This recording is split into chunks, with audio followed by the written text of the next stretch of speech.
18 WJTS Sports presents the Castle Knights versus the Jasper Wildcats. This game's brought to you by DuBois County Tire and Supply, McDonald's, Carpet Warehouse, Hubler & Sons, Mariners Plumbing, Heating, and Air Conditioning, Just Wednesday, and Westside Dairy Queen. Now let's go down to the field. Welcome to Jerry Brewer Alumni Stadium. Tonight the Jasper Wildcats are at home in a big SIAC matchup against the Castle Knights. The Jasper Wildcats ranked number 3 in both the media and coaches poll at 6-0 on the season, taking on a Castle team that's 5-1 and ranked number 9 in the coaches and number 10 in the media poll in 5A. Hello, everybody. I'm Craig Schneider along with Bob Welp and Jeremy Markos on the video. And first of all, Bob, recap of last week, the Wildcat defense was just pretty well dominant in that Central game. I mean, we held Central to only 90 yards rushing, and in fact, the starters held them to only 14 yards rushing because 76 came on that final scoring drive against our reserves. But, just defensively with 2 interceptions by Allbrand, then Braylon Bear with his 53-yard interception return there. And also the special teams doing great. Of course, Sam Leonard's been perfect on almost all year on his PAT kicks, so he kicked 5 last week. But Charlie Cabrick with a big punt block there.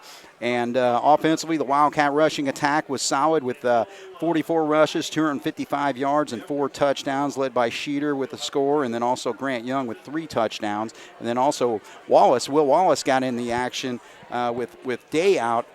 And it looks like for the season now. But, again, to be able to get him involved in the offense. But I'll tell you what, it's going to take everything that this defense has tonight to play against a very good Castle team. Again, they are led by their quarterback, Cameron Tilley, who, you look at his numbers, 1,053 yards passing, 67% completion rate, 16 touchdowns, 2 interceptions. They also, with Gerzini, number 29, he's an outstanding running back, and he's back in action. He's got 69 carries for 387 yards and 6 touchdowns. And the other thing, too, is as far as what they do offensively, their receivers, they really find open spots in the zone. And, that's going to be key for the Wildcats to really get after the quarterback, number 1, and disrupt what he wants to do, but also to make sure that we got good coverage downfield. Well, Bear, Atkins, Cabrick, and Allbrand, they're going to have their work cut out for them tonight. Because when these receivers come out, they have certain routes they have to run. But like you said, Castle kind of jumps off that. They run kind of almost an amoeba-type route to where they're going to find where that open spot is. They'll run the same route 5 times in a row, open spots at different places, ball's delivered 5 different spots. So, they're going to be able to, I think, play with them. I think they'll be able to cover them. Our defensive backfield has shown the capability of several pick sixes, multi-pick sixes this year. But a lot of that comes up with from Wiseman, from Potts, from Foley, from Beekler, anybody on defense, the pressure that they get up on the quarterback, they've got to rush their throws. So if our defensive backs are on their toes and these guys get pressure on the quarterback, it's only going to benefit them. And if we can get our pick sixes and get Castle down a little bit tonight, that should play in our favor. Well, that's the thing, too, is that he likes to spread it out there, too. I mean, he has completed passes to 3, 6, 7 different receivers this year, and 4 of them actually have over 100 yards or more, but they're led by Weston Agner. He's number 85. He's a 6'3", 385-pound junior, and he's got 23 catches for 454 yards and 8 touchdowns. But, again, Pritchard's got 221 yards receiving. Harris, number 87, he's got 173 yards receiving and 4 touchdowns. So, again, it's a pretty diverse offense that we're going to face. But, again, we've got to play outstanding defense to win this football game.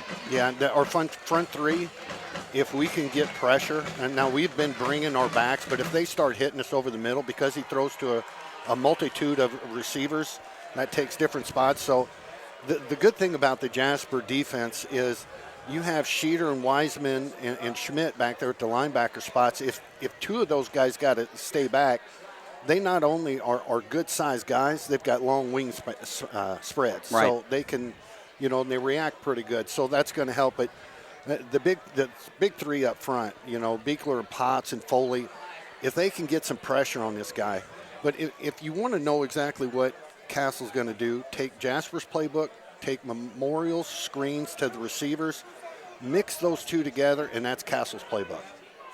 And offensively for the Wildcats, again, we're just going to have to really put some points on the board tonight. And, of course, the rushing attack has been there all season.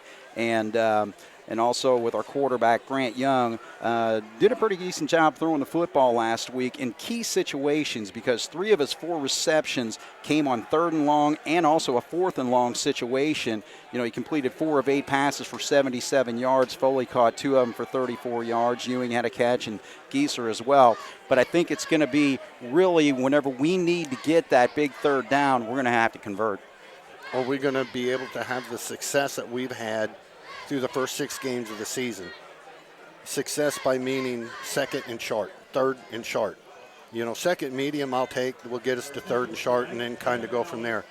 One thing that the question that has not been answered for the Jasper football team this year is what happens if we get late in the game and we got to put the ball up in the air. We are forced to put the ball up in the air. Right. We cannot pick and choose when we do it. Defense sees that. Defense pins their ears. Can our offensive linemen hold them? And can we rush it down the floor? You know, we've had these long, sustaining drives. Yeah, we have the ability to be lightning in a bottle. But if we have to do it and their defense knows we have to put the ball in the air, can we do it? And that question has yet to be answered.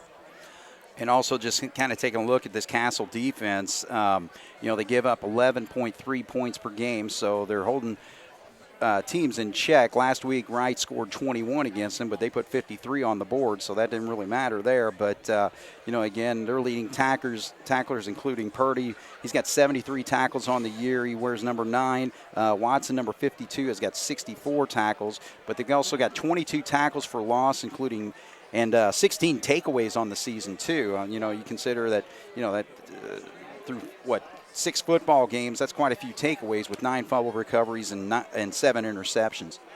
But look at the competition they played. It's the same competition we played, other than I think they finish up with Memorial. But look at all the takeaways Jasper's got. Right. Yeah, Castle's got those. There's a lot of things that like you pointed out with the turnovers, there's a lot of stats that these teams wash against each other. Right. Their offensive lines are both big and athletic. They get their weight underneath them. The defensive line, you know, they do their job. They run more of a 4-type defense, was what Bossy did against us.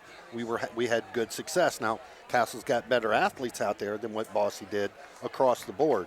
Not, you know, as far as individual goes, but across the board, they've got better athletes. You know, I look for a tussle tonight, and I think if we could get a running clock against Castle, I think I could breathe easy, but I just don't see it. Right, yeah, it's going to be a battle. And I tell you what, you know, this is the reason why we joined the Southern Indiana Athletic Conference because, again, we want better competition and we want big nights like this. And, again, 2 teams that are ranked in the top 10. Of course, the Wildcats are in 4A and Castle in 5A. But, again, games like this that come down to really making a difference and kind of setting the stage for who could win that conference title. You know, again, here we are in week 7, and we're seeing a great matchup tonight. So Jasper's going to receive the football to start with here on the kickoff. So, well, there's going to be some questions that I have that other people may not, but I have on that could be answered tonight. And one is, if Jasper's in a tight game, how do they just continue going business-like? Workmen, take your work pail to the business and get the job done, or do they panic? So I think tonight's going to be a really good test for Jasper.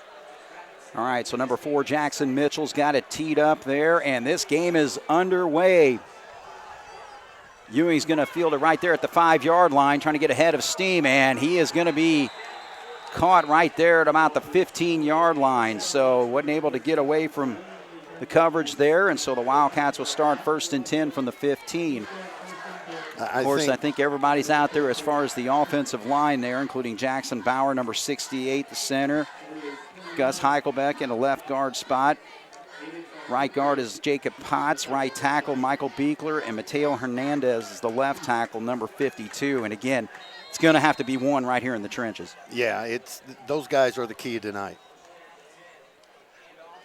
All right, so Grant Young pitches out there, and good coverage there by the Castle Knights to stop that play. Number 10, Aaron May making the stop. Castle didn't leave anybody on the back door on that particular play. They did a great job of flowing. Look out for that counter. All right, so 2 yards gained on the play.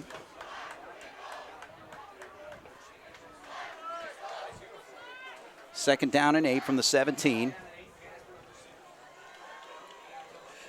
Give it to Schneider on the right side, and he sees an opening, gets close to the first down yardage. We'll spot that right there at the 25-yard line. That should, well, just a little bit shy of it. I don't think they're going to move the sticks just yet. The maturation of Schneider over the year, we've seen him do the inside the tackles, just pound people, pound people, pound people. Last 2 games, he's been starting to bounce it out a little bit. He's got good speed. He can do some good things if he gets that done. All right, so Schneider gets it, lowers his head and gets the necessary yardage and then some as he gets across the 31-yard line. Well, check out, it was Wallace actually getting the carry there, so a big gain for the sophomore there, so credit Wallace with the first down yardage.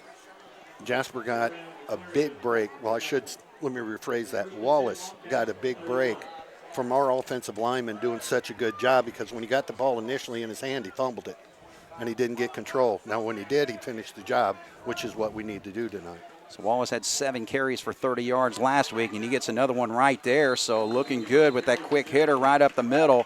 Gets it to the 36-yard line. So the offensive rushing attack for the Wildcats moving right along early on here. Jasper does such a good job when that dive comes right off the hip of the center, whether it's the right side or the left side. When they put the 4 guys down, sometimes they shift instead of lining up. When they come down a little bit, our guards just come down with our center, pin that guy down. Our running backs got 5 yards every time. So second down and 5. Pitches out. Ewing's able to get away and turns upfield. Gets close to the 40-yard line. He's going to be short of the first down yardage, so this will bring up a third down situation, 3rd down and 2. What I've seen so much with our pitch, Castle's got the speed to come out with us. Now that may change towards the end of the game if a lot of these guys are going both ways. You know, taking the hits from the black and gold is going to tire him out, but he did a heck of a job just to get what he got. All right, another big 3rd down situation here. Grant Young, the quarterback, keeps it, and it's going to be close. They're spotting it. Looks like just short of the 41-yard line. No, they're actually going to be right there. That should be enough. And I think they're going to actually measure this time. Nope, they call it first down. So the Wildcats convert twice on 3rd down conversions here. Tip of the hat to Young on that one. He took a couple of good shots, but before his knees and his body hit the ground to where the ball would have been dead immediately, he extended out and picked up an extra 6 inches. And you can see how close it is. That 6 inches got us the first down. All right, so Allbrand splits to this near side here on the short side of the field. Young's got to keep it all himself there. He pulled the football back, but it didn't look like he had a pitch man there. So that play really maybe picked up a yard, if even that. That young man, until Castle can show with their 4-man front that they can stop our dive play, that ball's got to stay in his belly every single time. We've seen over the course of the season when Jasper's done 4 and 5 consecutive plays of the inside run, the outside's opened up, so he's got to let it come to him instead of forcing the issue. All right, now they pitch it out here, and Ewing's got some room. Dances a little bit, and then he's knocked out of bounds, but he's able to get across the 45 to the 47. Good flow by Castle. You know, if I didn't know better, just, of course, looking out there and seeing the different color jerseys, a lot of these pieces on each team, they're interchangeable. Size-wise, the way they come off the ball, that, boy, oh boy, oh boy, I am looking forward to the rest of this game. All right, a little bit longer 3rd down situation here, about 4.5 yards they need, and we had some movement there on the line. I saw Foley move a little bit. So that's going to push us even further back. So a tough situation here on what was a 3rd and just inside of 5 is now going to be about a 3rd and 9. And so now we've went from a 3rd and medium to a 3rd and long. we talked about at the beginning of the game, you know, if Jasper gets in certain situations where they've got to put the ball up in the air and the defense knows, you know, can they do it? Well, we should find out right here. And I would suspect Castle will bring some heat on this one. Look at number 10. All right, Young's now going to have to throw out here, and he chucks it out in the flat, and just nothing there. Good defense there by the Castle Knights. Number 21, Aiden Sapetra, he came up and just really put a pop there, and that play went for nothing. Castle doing a good job initially, early in this game, of making contact with the Jasper players and wrapping them up. All right, so the Wildcats are going to have to punt here. Converted 2 third downs, but couldn't convert the 3rd and long there. So Cabrick back here to punt. And boy, man was coming in. That was real close. Did he touch that football? We're going to find out. I don't believe so, but the Cats get a good roll there, and Castle's going to have to start inside the 10-yard line. But boy, I tell you what, number 52, Adam Watson, 5'10", 202-pound linebacker. He almost had a bead on Cabrick on that punt. Well, he comes shooting in off that right side on the inside, and I'm sure the coaches will see that and address that situation so that doesn't happen later in the game.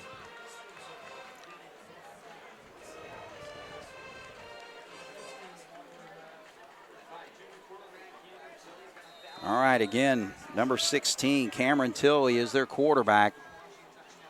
Big season he's having. And they give it straight up to number 29. That's Peyton Gurzini.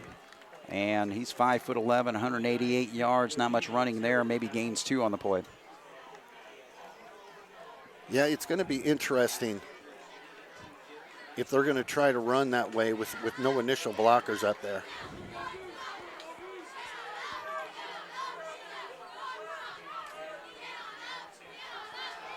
Looking downfield, and a quick hitter right there, and he's able to connect. Hooks up with number 85, Weston Eigner. Check out, it's Eigner, Weston Eigner, and he's one of his primary targets, and that's a big pickup right there, a first down, pickup of 14 on that play. Well, Albright gave him just a little bit too much cushion, and then he broke it to the inside, and by the time he reacted, the ball was already gathered. But once again, the receivers this year from the opposing teams have been catching it but not taking it to the house. All right, give to the left side. Gurzini's got running room, but we got a penalty flag flying right there. We'll see what this is. Could be a hold. Generally, that's where it comes unless they peek down there and when he came through, somebody reached up and brushed his face mask. But I'm going to go with your initial call of hold, which it looks like you're right on the money.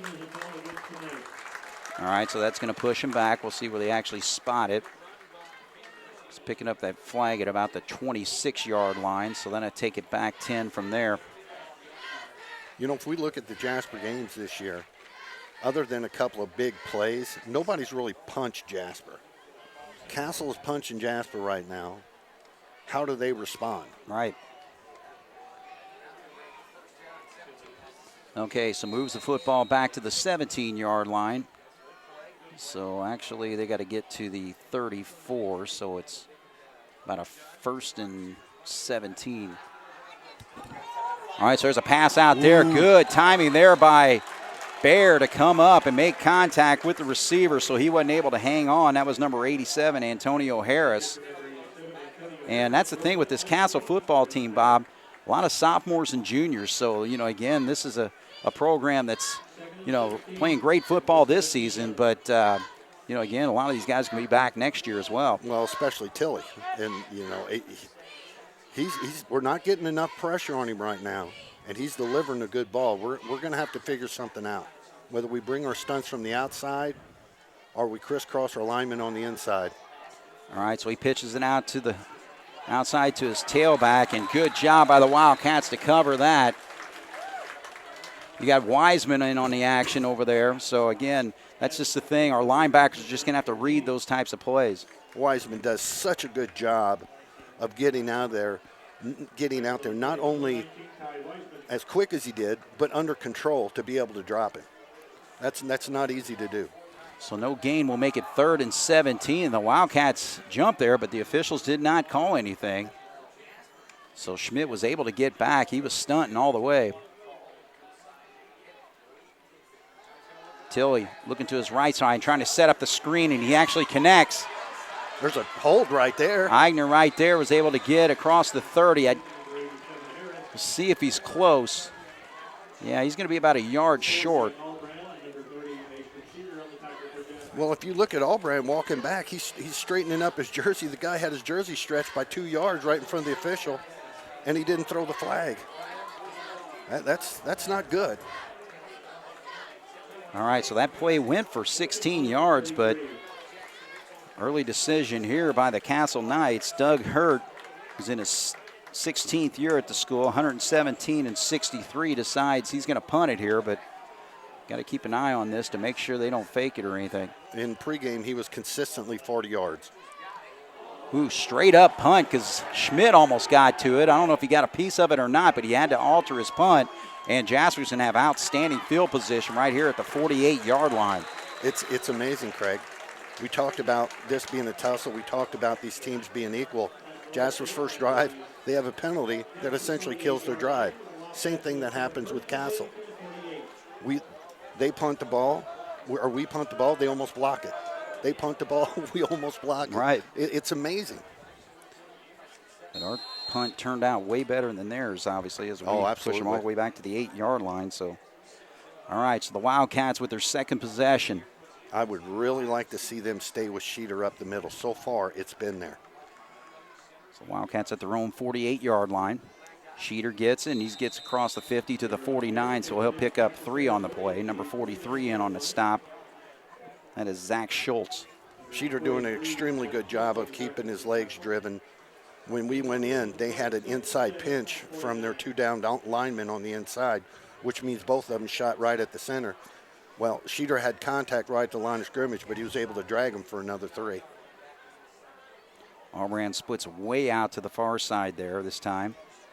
But they actually give it to Schneider, and he's got running room across the 40-yard line down to about the 38. So a nice pickup of 10 on that second down run. It depends on which side of the coin you look at. They talk about going to the well too many times, you know, if something bad happens. Me personally, I like to look at the side of the coin. Guys, until they stop it, continue to run it. Right. And again, when you got a power running game like the Wildcats executed, it really is all about the execution of the offensive line. And Castle didn't like what they're seeing, so they're going to call a timeout. So we're going to take our first break here. 3:33 on the clock. First quarter, no score. Jasper against Castle here on 18 WJTS. First and 10 for the Wildcats on the 38-yard line. 10-yard run by Schneider. Wallace actually in the backfield right now. And he's going to get it, but boy, he was just nailed right there. Number 92 snuffed that out. That's Chris Butler, 6'2", 209 pounds. When you're running an inside run, right outside the center or right inside the guard, however wide you want to take it, you must keep your body going north and south. You can't turn it sideways, because if they do get penetration, it's going to be easier to drop them. Wallace is such a strong guy. Make them come up into your legs in your strong part to try to bring you down that way. That time right there, he turned sideways, penetration, loss of 2. All right, now they run that inside counter, but boy, he read that as well. Just right away, he grabbed his jersey. So Chris Butler making 2 big plays, both of them tackles for loss. This one's going to knock it back to the 42-yard line. So the Wildcats now with a 3rd and long, 3rd and 14 from there. Jasper needed just a split second on that. When he came through the line for Castle, he did a great job of recognizing what was happening and planting his feet down. He reached back and got himself a handful of jersey, and when you're talking 70 pounds difference as far as the weight goes of the 2 individuals, you know, the Castle's going to probably win that one. But Jasper, they're close on it, man. It's going to be there. That 4-man front is obviously showing they've got some athleticism as well. Now they're going to try to hit Albrand here on a screen, and that is snuffed out. Unless he's able to get on the opposite side, he's got some running room if he can turn upfield. And he's not going to get there. So Again, the play developed on our near side, and then he ran all the way over to the far side to at least get some positive yardage. He'll pick up 5, but it's going to be a 4th down situation here, and we'll see if the Cats go for it. Castle has shown the ability to go to sideline with us. We're seeing too many open white shirts getting to where the ball is. Our defensive linemen have to engage and stay engaged with them. Now, I understand that's easier said than done, but if we want to continue to do what we've been doing all year, that's going to have to change, and it's going to have to happen now. All right, so 4th down and 9. Cats going for it. And we got, actually, Castle calling another timeout, so they burned 2 quick ones here in this first quarter. So we'll take a break.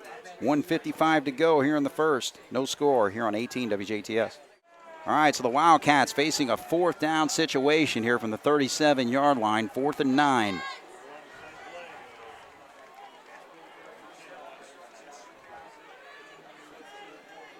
Young's going to roll to his right. I think it's a pass-run option. Throws across there. He's got Foley, and that's a huge play as he connects with him down to the 25-yard line. So they needed 9. They pick up 12. Well, I tell you what, you need a safety blanket. Look at big O 89 coming through because he got low. Young threw a nice ball, kept it low. If Foley doesn't get it, they take over. Really not that big a deal because our opponents, when we score and kick off, their starting position's about the 35, so no big deal if we really don't make it. But, boy, you talk about coming through in the clutch. Props to Young, props to Foley, and everybody else. So can the Cats continue? And there goes Wallace. He's got running room. Talking about north and south running. He's doing it. Gets it all the way down to the 12-yard line. 13 yards on that first down run. As far as our running backs go, offensive line gets those defensive linemen engaged, maybe brush up against the linebacker, push him off. But if you go to the linebackers and you go to the defensive back, we're not talking very much size here. You get those horses like Wallace, you get those horses like Schneider getting through there, north and south, look out. All right, so 1st and 10 for the Wildcats here. Inside a minute here in the first quarter. Wallace with a big run straight up. So again, the sophomore showing his strength on the offensive side again tonight. The one good thing that I've seen from Ashton Schneider, as we alluded to earlier about him starting to bounce it out a little bit because he's got the speed, Wallace is getting up there. He's getting his feet wet by getting the hard punishing yards. But as a young player, the outside will open up, and when he sees everybody come down, he bounces it out. He does have the speed to go to the house. So Schneider in the backfield. Quick pooch pass right there, and he's able to haul it in. That's Foley snags that football and takes it in for the score. So again, just that tight end pop pass, but he had to put a little bit more bread on that one, and he throws it right into his lap, and he takes it in for the touchdown. So a big play, 2 big pass plays that led to this scoring here, Bob. That's a great call right there, Craig. Because he had to put more pepper on it and had the ability to do it, he was able to squeeze that in. And so far, Castle has not been able to show the ability to athletically and strength-wise handle Foley. All right, the snap is up and the kick is through. And the Jasper Wildcats with 21 seconds to go here in the first quarter score first, lead 7-0 over the Castle Knights here on 18 WJTS. All right, so the Jasper Wildcats go 52 yards and 9 plays. 2 huge plays were pass plays with Young hooking up with Foley, 12 yards on a 4th and 9. And then the big one, the 9-yard touchdown pass. And I tell you what, Grant Young was just right on the money on both those throws, Bob. Really nice throws, nice decisions on how he threw them because they were both different. And a really nice job by Foley by getting his body in front of the defender. All right, so the Cats continue just throwing it down. Oh, the ball is on the ground. Man, oh man, that was a scary situation for the Castle Knights. Number 92, Chris Butler, couldn't quite handle it, but he was able to fall on top of it. So, well, the coaching staff's already talking to him about it. That's one. You had said several games over the year, you have said, why are they picking up the ball? Let it go out of bounds. Yeah. And that's what he should have done there. But they still got the ball, and their coaching staff straightened that out. All right, so Central's going to start with the 25-yard line this time. Jasper struggled with the seam routes. Let's see if they go back to them. Counter. Tilly pitched out to his wide out, but the Cats are chasing it down. Good job there. Look at that. That was Michael Beekler in the backfield. Tell you what, for a defensive lineman to run down a wide receiver play like that was huge. Well, number 50 answered the question. Yes, he does have the speed to get out to the outside. Very nicely done, young man. All right, so that brings us to the end of the first quarter. Jasper 7, Castle 0 here on 18 WJTS. We're back once again here at Jerry Brewer Alumni Stadium. Game played on Joe Rolleletter Field. Jasper with a 7-0 lead as we get ready to start the second quarter. And Bob, I just want to take a moment to honor a former Jasper Wildcat football player, 1987 graduate, Tony Hurst, who passed away earlier this week. Sergeant First Class Hurst, he had a distinguished military career serving in both the United States Marines and the United States Army. I mean, he had deployments all around the world, including Japan, Germany, Kuwait, Iraq. I mean, you want to talk about a true American hero. I mean, this Tony earning numerous honors and medals for his leadership and bravery while fighting both the Gulf War and the global war on terror. So, honors included the Purple Heart, Bronze Star, youngest person ever to be presented with a Living Veteran Award back in 2014 by the Du Bois County Veterans Council. And, again, just sad that we lost a great patriot like Tony Hurst. So Castle, on their first play, is able to get a huge chunk of yardage right there as he was able to hook up with number 85, Agner. So that play goes all the way to the 48-yard line, so another first down there. But again, just our condolences go out to Tony's wife, Jennifer, and his children, Sean, Anthony Jr., and Haley, and the entire Hurst family. So, again, Tony, we just honor and salute you and thank you for your honorable service to our country, and God bless you and your family. All right, so 1st and 10 for the Castle Knights here from the 48-yard line. And Cats get after him, and they're going to bring him down. Foley came from the outside, but Potts was able to clean things up. So a tackle for loss there on the sack, loss of 3 yards. Tilly just showed you what kind of strength he has. All year long, Foley's been able to stick his big right paw out there and get a hold of the player and just bring him down with one arm. He's strong enough to do that. We don't recommend it, but he is strong enough to do it. But he got through there, and his teammates, as they all year, have been there to finish up the play. Nice job. All right, so Gersini's going to get the football here. They're trying to run straight up there, and the Wildcats not having any of it with Potts again on the stop. Also Wiseman there. Wiseman does such a nice job reading that linebacker, the way he comes off. But Potts right now, he is controlling that middle. So a 3rd down and long here for Castle. So Wildcat defense is going to have to hold here to get the football back. Tilly checks a new play on the sideline there. Play clock down to 9. Jasper showing like they're bringing the house. Let's see if anybody drops back. Tilly lofts it out there. He's got a man, but he kind of threw it. He was running that little flag pattern out there, but got the receiver, number 83, turned around, so Braden Bishop was not able to handle that, and so Castle's going to have to punt again. Well, Tilly had to get rid of that just a little bit before he did, which you were right, he was running the flag. The receiver, when he runs the post, is looking to the inside flag. He's looking to the outside, so, you're correct in saying that he was running that deep out, that flag, but the pressure made him release early, couldn't get his arm around. That's why it came to the inside and fell harmlessly to the turf. So Braylon Bear back here to punt. Boy, another awful punt. Man, Mitchell just having a tough time. That ball did not even go 10 yards, and then it bounces forward, or actually backwards, forward for the Wildcats, but another 2 yards. So Jasper's going to have outstanding field position again right here at the 46-yard line. Craig, I want to correct myself. Number 4, Mitchell back there doing the punt. And the ones that I've seen kicking 40 yards consistently was number 7. So now, even though I'm just confused in life in general, I'm really confused on why number 4 is back there and not number 7. Not sure. He is the kicker for the football team as well, but regardless, Jasper with outstanding field position, and we'll see if they're able to take advantage again. Jasper leads 7-0 with 9:54 to go here in the first half. And look at Youngs. He's got a wide open lane there on the right side and is able to turn it up. Rushes down to the 41-yard line. Great read by Young. If you watch their defensive down linemen against our offensive, they're starting to squeeze tighter and tighter. So now they're lining up just to the left and right shoulder of the center and right there on the guards, on the outside shoulder of the guards, trying to take away that inside. Great read by Young. He took what they gave him and got us the first down. 13 yards on the play. Young's keeping it again, but not much there. Gets to the 40-yard line.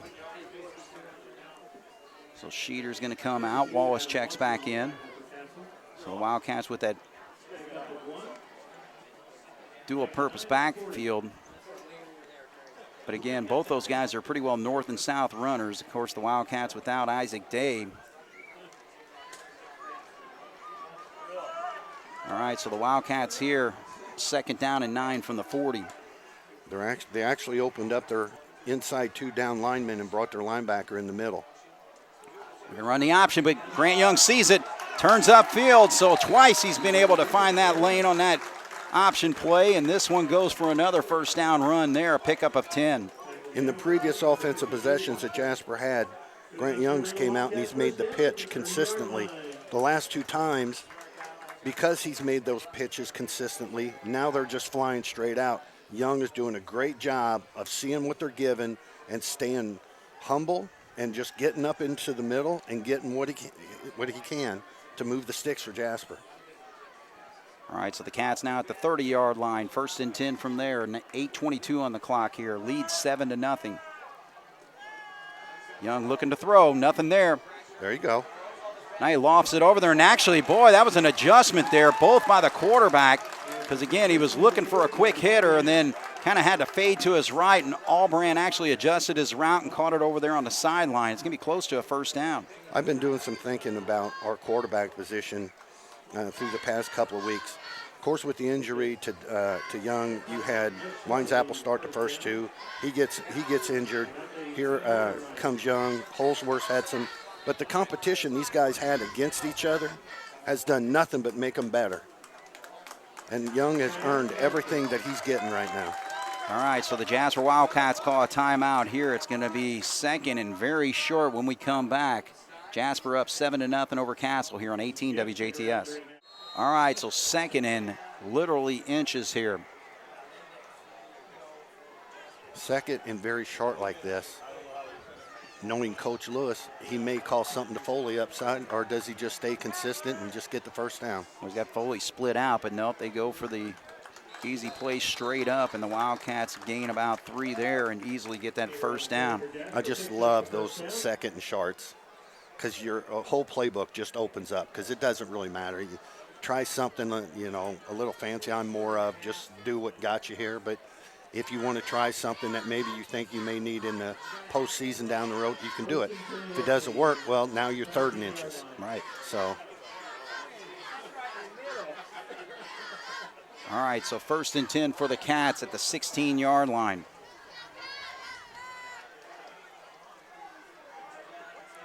Two wide receivers split out, but they're going to run it straight up, and that's Schneider on the left side. He gets across the 15, but not much further. He'll spot it just inside at the 14. Well, number 52 for Castle, Watson, came up, and he got the full brunt of Ashton Schneider on that. And when he was getting up, he kind of went back to his knee, kind of rolled over on his side, and got back up and waddled his way back into the backfield. But Jasper's doing a good job of getting up into the body and pinching. This guy just came out and dove into his legs and happened to get him now. Schneider win those 9 out of 10 times. All right, this time Young has nobody to pitch to, and boy, he's going to be taken for a loss there by number 3, Devontae Hughes. And, that's the 2nd time I've seen us run that option. I don't know if there's maybe a little confusion on who's supposed to be back here, but he did not have a pitch man typically, and he actually said something to Cooper Ewing right there. So I think just a little miscommunication there. The play was dead from the get-go, because once he took the ball, he's had a couple of times success getting outside, getting some big gains for Jasper. So when he goes to the outside, these guys are recognizing he's got the ball, and they got the speed to go sideline to sideline. All you got to do on that one is, okay, let's take a yard loss instead of a 4-yard loss. All right, so 3rd and long situation. Cats looking to throw. They're going to actually toss it back over here to Foley, and they're trying to set up that block, but Grant just didn't quite get enough on that pass, and Foley had to kind of wait for it to come down, so it didn't quite develop the way the Wildcats usually have that play happen, and I think give credit to Castle also reading it very well. Absolutely. When Gordon came up, what Castle has done so far on defense as compared to all the other competition we've had this year, they're getting down into Sheeter and Foley's legs. They realize their coaching staff has beat it into their head. It's the only way you're going to bring these big guys down. Other guys or other competition try to bring them down with an arm, and it was just either a touchdown or a big gain. Well, the Wildcats decide to go for it here instead of go for the field goal, so throws it across there, and it gets tipped away. Number 10 making the play. That's Aaron May, as he was trying to hit Cooper Ewing across the middle there. And so the Wildcats will give it up on downs. That was a small window. We're actually kind of fortunate that didn't get tipped in the interception drill. You know, the old tip drill we did, tip the ball, intercept it, and go with it. But Young put a little bit more pepper on that, so when he got the tip, it scooted out to the sidelines pretty far. But we got to stay out of those, we know that you're going to pass situations. All right, so the Castle Knights are going to start from the 19-yard line. They got 5:21 on the clock here in the first half. They're trailing 7-0.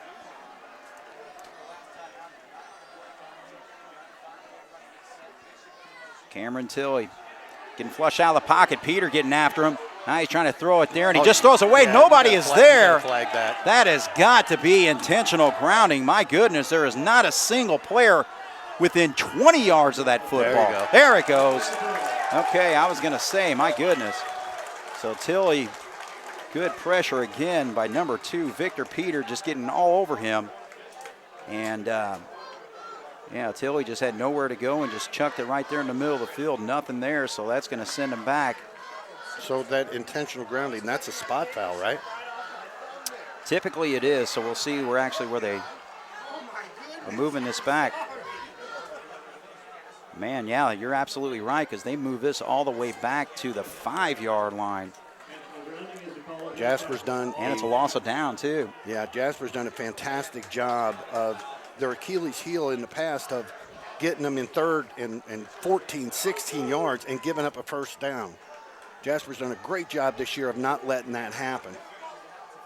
So that penalty pushes it all the way back to the 3-yard line, so they basically have to go 26 yards. So this is a 2nd and 26. They got to get to the, oh, I'm sorry, no. Yeah, no, that's right. They got to get to the 29-yard line there. So Tilley's going to have to operate from the end zone. Now they pitch it there, and that's a safety! The Wildcats make the play! What an outstanding defensive play they got right there in the backfield. Trying to see who it was. I believe it was Beekler. Number 50 made the play. It looked like, well, number 1 was Michael down there. Beekler. Well, the way he's coming off, you're right, Craig. Wow, that was huge. That was a seek and destroy. So again, Michael Beekler, he read that as a play they ran earlier where they just kind of pitch it to Weston coming across there.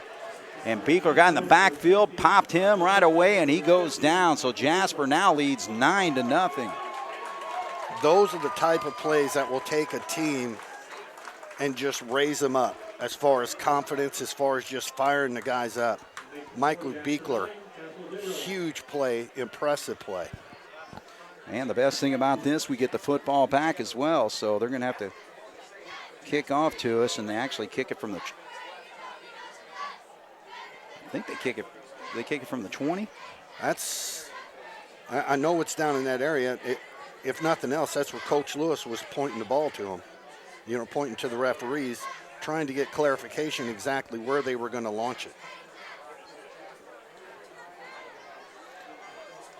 Yeah, that's what they're actually pointing out as far as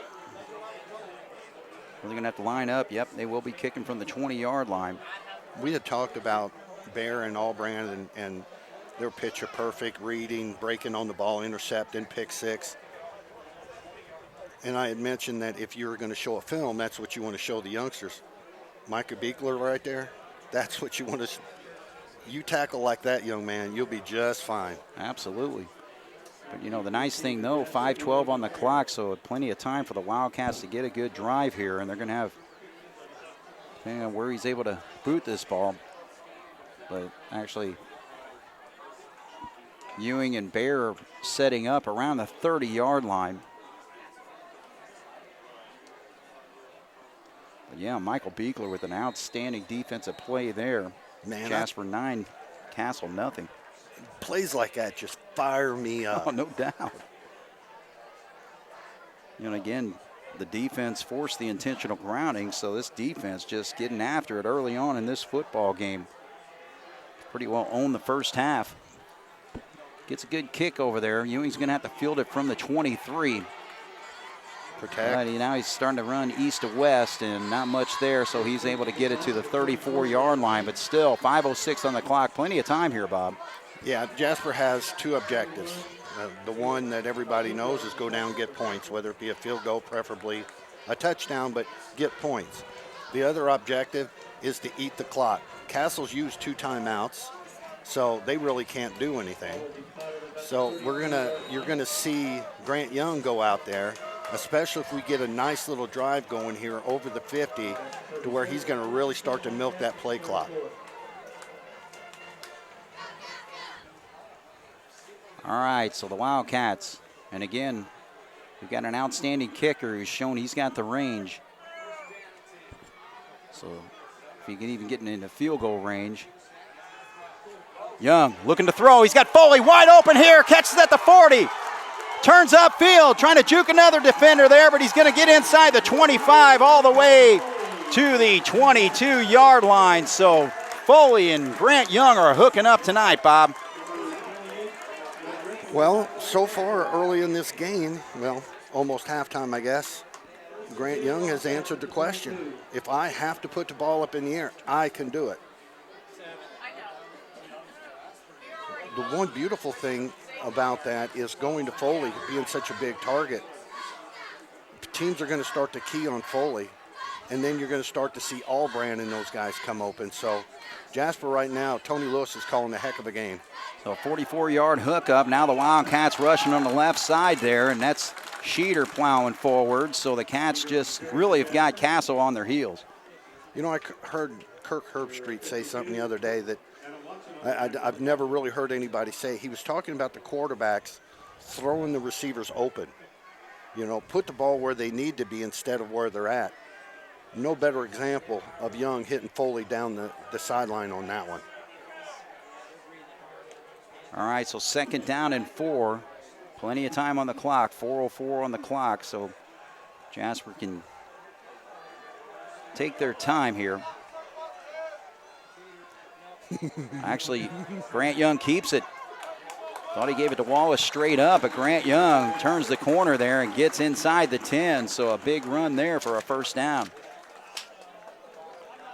You know, I kind of feel bad for Bauer on that one.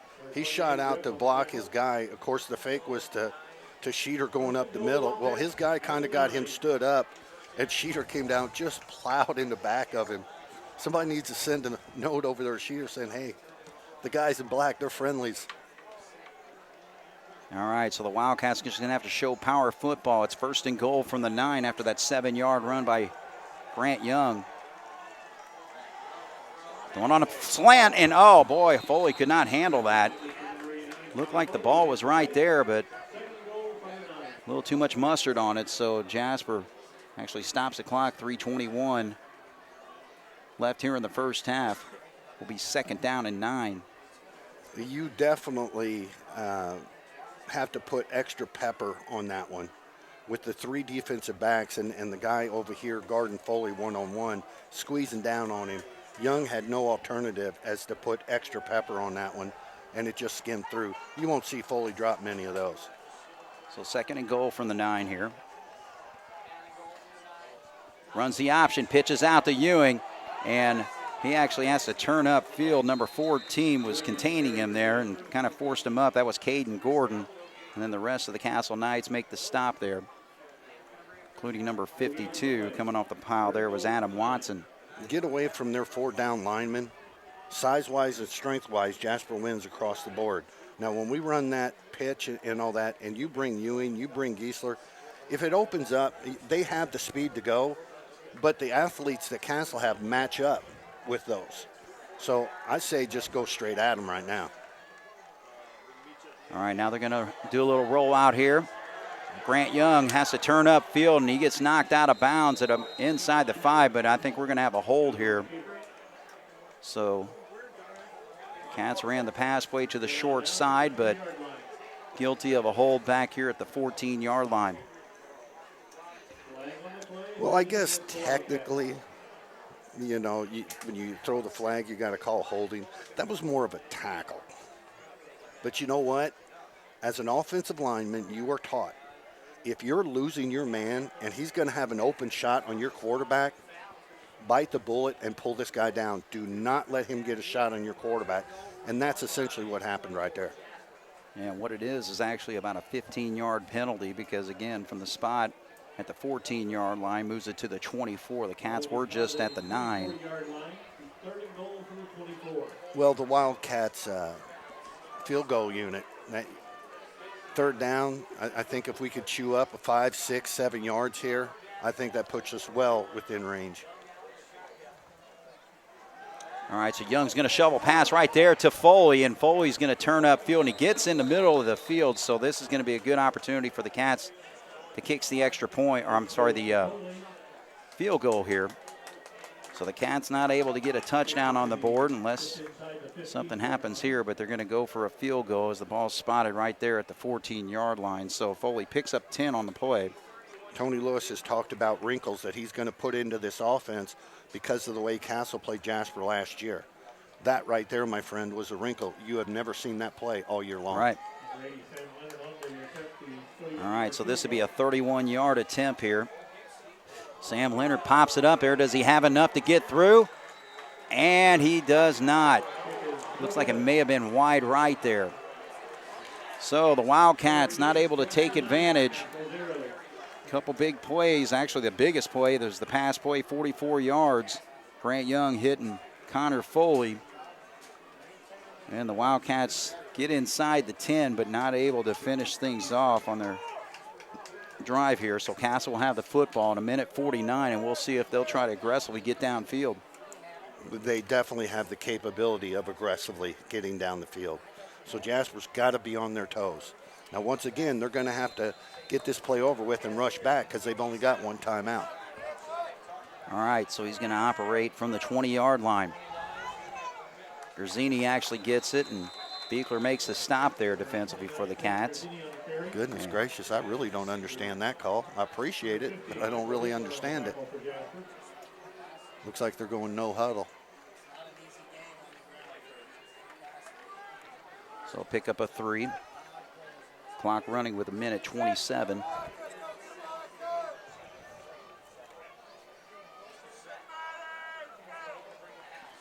Nope, they're actually going to run it again, so I think they're just going to be happy with the status quo. Jasper leads 9-0 here.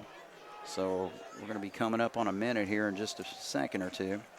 You kind of wonder if this would be their mentality if they wouldn't have had to burn those other 2 timeouts. All right, so 3rd down and 6. The play clock's at 17, game's at 49.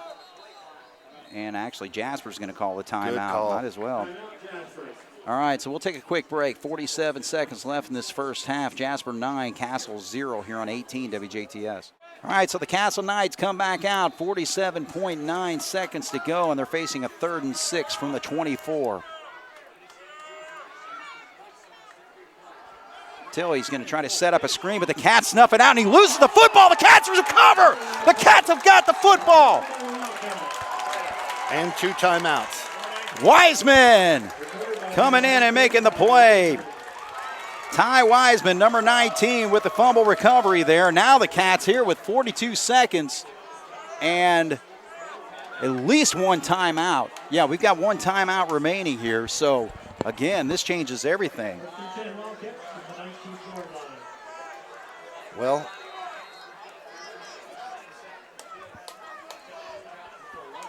all right, so 42.4 on the clock. Jasper will have the football at the 19-yard line. So we'll see if they...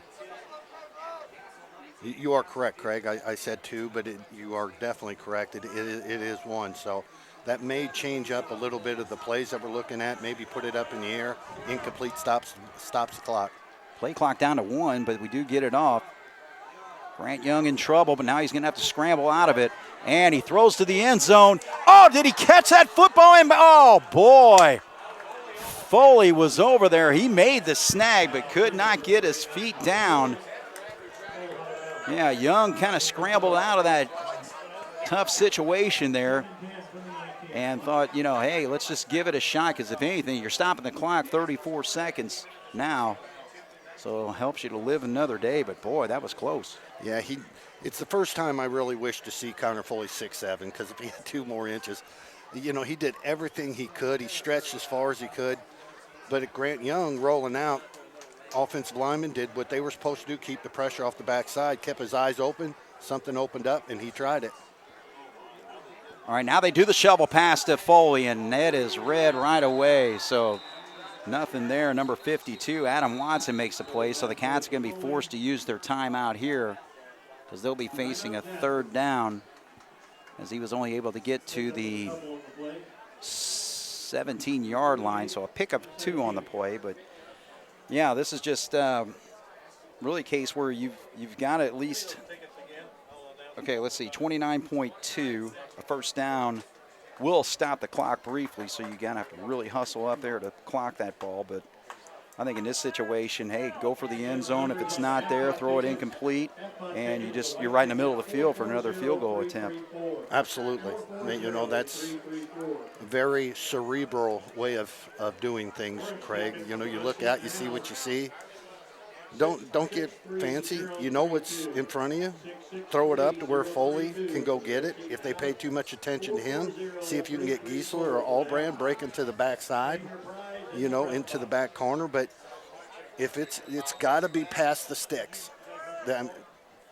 I'm with you. I go for the end zone, but it's got to at least be past the 9. Right, and you can't take a sack or anything here either. Oh, Lord, no. All right, so 29.2, 9-0. Jasper leads. Ball is set right there at the 17-yard line. Cats need 8 yards for a first down. And of course, 17 yards to get to the end zone. Because of all his passes, I think, but 1, possibly 2 have gone to Foley. Let's see how they line up on Foley.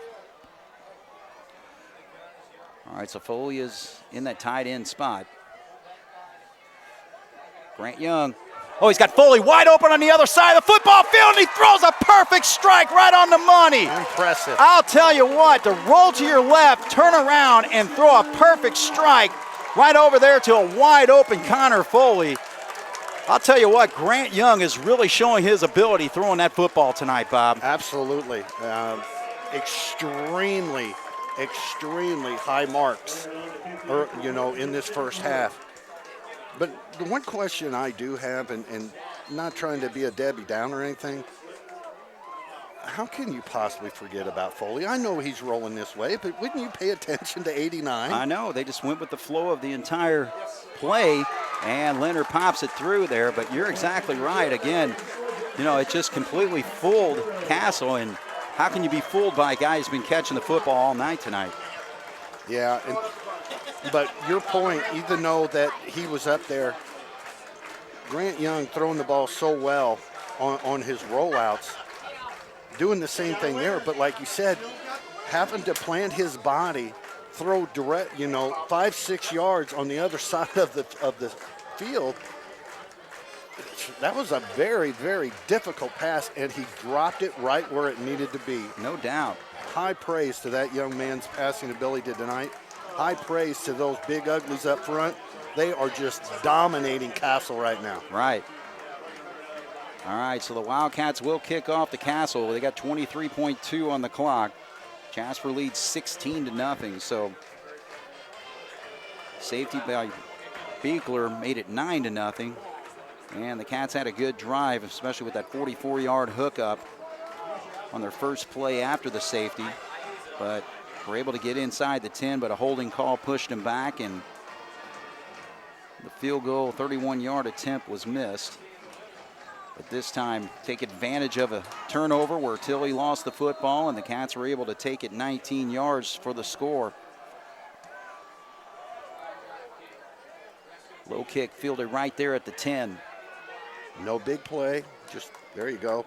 Nice job, Cats. And it's using even a little bit more time, so that actually will stop the clock at the 16-second mark there. So 16 seconds left in the first half. Okay, trivia question.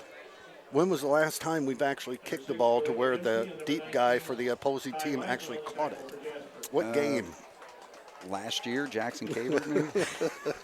Oh, I don't know the answer. I'm just Remember, asking. Foley was actually kicking earlier in the season. But Yeah. this time Castle is just going to sit on it. So they're going to be content to take it to the locker room and try to figure out what they can do to get back into this football game. But Jasper Wildcats defensively, offensively doing the job, and they will go to the halftime break with a 16-0 lead. So just kind of a quick recap. The Wildcats got the football first, and actually at the 15-yard line they started there and win a number of running plays and were forced to punt there. And then Castle got the football and weren't able to move it too much. They got one first down on that initial drive there on a 14-yard pass play, but then on a 3rd and 17 got 16 yards on that play, but decided to punt there. But then that led to the Wildcats starting at the 48-yard line because their punter, number 4, Mitchell, is having a tough time punting the football.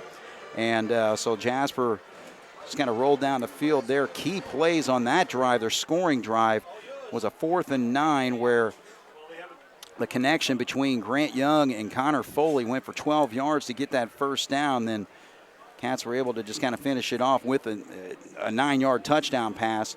Young going to Foley, and Cats led 7-0 there. And then, like we mentioned, the other scoring was the safety by Beekler on that play in the end zone where he was able to make the stop there. And then the Wildcats eventually on the fumble recovery after Tilly had a tough time when he was scrambling on I think it was a 3rd down play actually, and he fumbles the football. Wiseman recovers, and the Wildcats then facing a 3rd and 8 on a pass play that went 17 yards, basically thrown across his body right there. An outstanding throw by Grant Young going to Connor Foley for that score. Absolutely. You know, with the fumble recovery by Wiseman, what's so impressive about that is Wiseman was actually the guy putting pressure on him. And then he stepped up, and, of course, a couple of other black shirts came up, so he had to kind of, turn his body a little bit. But he got about 3-4 yards up the field before he dropped it down. So not only was the momentum of Wiseman going up there and putting the pressure on him, he had to plant his feet, get back, be faster to the football than what the quarterback was. And because of that hustle and that grit, Jasper was able to get points on the board. All right, so we'll take our halftime break. Jasper 16, Castle 0 here on 18 WJTS. All right, we're at halftime here at Jasper High School Jerry Brewer Alumni Stadium. And the Wildcats lead the Castle Knights 16-0. And first of all, we also got to remember, Bob, it's homecoming. And so we crowned a queen and king tonight. The queen was Maddie Weininger, and the king was Quinn Gunderson. So congratulations to those two seniors. As you can see, everybody gathering over there by the displays. Yeah, that's pretty cool. All right, so we'll take a look at the scoring here, or the statistics for the first half. So the Wildcats, of course, rushing yards, 23 carries for 96 yards. But the big thing is the passing game for the Wildcats tonight. So Grant Young, 10 of 13 passing for 109 yards and 2 touchdowns. Coming into tonight, you were thinking, okay, well, that's going to be Castle's advantage with their passing game. Of course, Cameron Tilley coming in tonight with over 1,000 yards passing, and again, he was 4 of 7 for 49 yards, but, we were talking about at the beginning of the football game what the Wildcats have to do defensively, and I think so far it's been great what the Wildcats have done. Again, they get a score on the board with a safety, and that was by Michael Beekler in the end zone there. But, that's the thing, though. You got to remember, and you can't get complacent in a game like this because, Castle last week, Tillery was 17 of 22 for 328 yards and 3 touchdowns against Rice. So they've got the firepower to get back into this football game. He's hearing footsteps right now, plain and simple. Wiseman, Potts, Schneider, Foley, it doesn't matter. He's hearing all kinds of footsteps. They've run a couple of deep seam routes that were there. One was a skinny post, that was there. But those are 10, 12 yards down the field. Our defense had turned it up, the notch up, like 3 or 4 different levels to where he doesn't have time to get that off. When he fumbled right there, he tried to keep his arm down to go the balance. Unfortunately for him, he was knocked off balance and he tried to use the hand with the ball in it. And then Wiseman did such a great job of coming out. The big question for me right now with Jasper in this second half is, can they come back out and do the same thing that they did? Can they do what they've done consistently all year? Let's don't get complacent. Let's go back out. Let's get a stop, go get another score, and let's just put this game away. Right. Well, and again, going back to the defense, I mean, you can say officially he got a score on the board with the safety, but really the big play right there towards the end of the first half where Wiseman was able to recover that fumble on Tilly, and then also just forcing good coverage downfield, but also forcing Tilly to throw that incomplete pass that went for an intentional grounding, and that was a huge play because that knocked him all the way inside the 5 and then eventually led to that fumble. The high majority of the time, the stat of points off turnovers and it's in Jasper's favor right now, but usually those guys that are in the favor of that end up winning. Now, whether it's Bear or Allbrand or somebody getting a pick 6 and taking it back, yeah, that's points for turnovers. But if you get Wiseman, he recovered, our offense comes out, they score, that still goes down in the stat book as points off turnovers. 2 different ways of doing it, but the same stat. All right, so the Cats kick it, and it's actually fielded right away. The Cats just getting after it, so number 32 was able to field that for the Castle Knights, and that was actually, they don't have a 32 on the roster, so I can't tell you who it was. Or was that 92? It looked like it was 92. Oh, 92, I'm sorry. Yeah, so that was actually Chris Butler, who plays on the defensive line. He actually had a tough time fielding one earlier, so maybe the Cats saw that earlier from the first half and decided to boot it right to him. But anyway, 1st and 10 for the Castle Knights from the 36-yard line. I've got to think Castle's going to start passing. He's got a man wide open, so that's a big play for him. He's across the 30 to the 20. Allbrand's not going to be able to catch him, so immediately Castle finds an opening in that Wildcat defensive backfield, and Antonio Harris hauls it in and takes it 74 yards, and Castle's right back in it, Bob. Yeah, it definitely changes the way you look at the game right now. But Jasper has also proven over the course of the year that when they do give up the big plays, to be able to get the ball and go back down and score and take that momentum right back out. Jasper's given up big plays in games before. The one thing Jasper hasn't done all year is give up big play after big play after big play. So it's imperative when we get the ball back that we go take the momentum back by pushing it in the end zone. Now the safety did make it 16 points, so Castle's going to go for 2 here instead of kick the extra point. So they're trying to make it a 2-score. Oh, and there's a pick right there. And that high school ball, it's basically a dead ball right there, but a good job there by Allbrand to pick that off. But, again, they're kind of forced in that situation to go for 2, really. Yeah, I would agree. Now, there's people that have a discussion. Do you go for it this early or, do you push it out? When you get into the upper levels to where they have the big-time receivers and quarterbacks, usually they wait a little bit. But I'm with you, Craig. I think you go for it right there. But Allbrand did a nice job. He had some time to throw the ball, breaking on it, picking it off, becomes a dead ball, but it keeps it a 2-possession game. All right, so we'll take a break here. Castle on the board, 16-6. Jasper still leads here on 18 WJTS. All right, so number 4, Jackson Mitchell. He's got it teed up there at the 40-yard line. So Jasper will get the football back here, 11:44 to go. Castle with a quick hitter, a 74-yard touchdown pass to start this second half, and the Cats are going to have to run this back from the 2-yard line, and Ewing slowed up right there at the 22, maybe 23-yard line, so that's where the Wildcats will start 1st and 10, but we just got to continue to do what we do, Bob, offensively.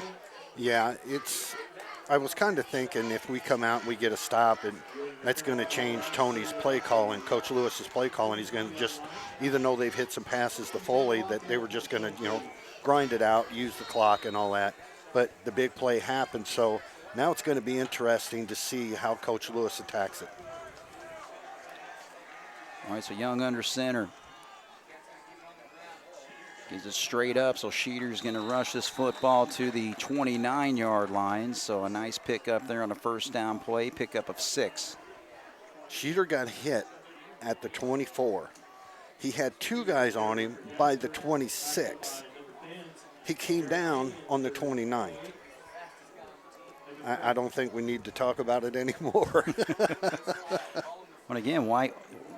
I think right here it's just, keep that ball moving forward. Just trust your offensive line, and that's what the Cats are doing here. As Schneider goes to the right side, and he's able to get the first down yardage. So a pickup of 6, another pickup of 5, 1st and 10 for the Cats. And you're absolutely right, Craig, because what that will do, if it takes us 2 or 3 downs to, even if we go in 4-down territory, to move the sticks, what you're doing is you're keeping that offense over there for Castle on the sideline. And that type of offense, they need to get in a rhythm. They need to get in timing. And Jasper coming out and keeping this ball and eating some clock, moving the sticks, they'll just deflate. Well, Potts came out there, so he's actually being tended to on the sideline. Griffin Heil is now taking his spot on the offensive line, and they go to the left side with Will Wallace, and that is stuffed right there, including number 92, Chris Butler, on the stop, so that only gains 1. Second time tonight I've seen Wallace turn his body to the side to where the linebacker coming up to make the hit wasn't going to hit him in the numbers. He was going to hit him on the side. Make yourself, son, as strong as you possibly can and use that God-given power that you have and just bury these guys. All right, so 2nd down and 9. Cats looking to throw. They chuck it out here, and he's got Giesler, and Giesler actually slips right there at the 35-yard line. Wasn't injured on the play, but it didn't look very good there, so he gains maybe 2 on the play. Now the Castle sideline and the fan base over there is fired up as they're looking to get right back into this football game, trailing 16-6. They're looking for a defensive stop here on 3rd and 7. Giesler had to plant his foot because the guy released the receiver downfield because the ball had already crossed the line of scrimmage, and he just unfortunately slipped. That had possibilities. Young lofts it out there and too high. Just trying a little loft over there to get it to Foley, but he just threw it too high over there to the sideline, and that goes incomplete. So Jasper will turn it over on downs and have to punt it here. You can look at that play a couple of different ways. I personally look at it as, yeah, it went high, it went out of bounds. But when you're throwing these guys open, if he would have led Foley the way he needed to, the safety was coming over the top. So that was going to be, kind of an iffy one, but live to fight another day. All right, so a fair catch right there at the 33-yard line. So that's where Castle will start again. Their last drive actually started at the 36. Now they'll be at the 34, actually. But again, it only took 1 play to get on the board with a touchdown pass. 74 yards where Tilley was able to connect with Antonio Harris. They missed the 2-point conversion, so Jasper defense going to have to come up here and make a stop. Well, our defensive backs don't need to bite up so hard. Our linebackers and linemen are getting pressure. Same thing. Tilly looking downfield. Little chicken fighting there, and just at the last minute, that was Giesler who grabbed a hold of him. He's lucky he didn't get called for a pass interference there. If that ball would have been tighter, he would have. So it falls incomplete, but again, trying to hit that home run ball. Looking for Braden Bishop on that play.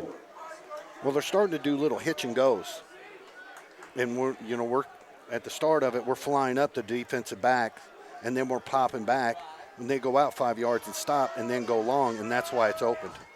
All right, they're going to run to Yerzini on the nowhere near side over here, and the Cats are able to run it down.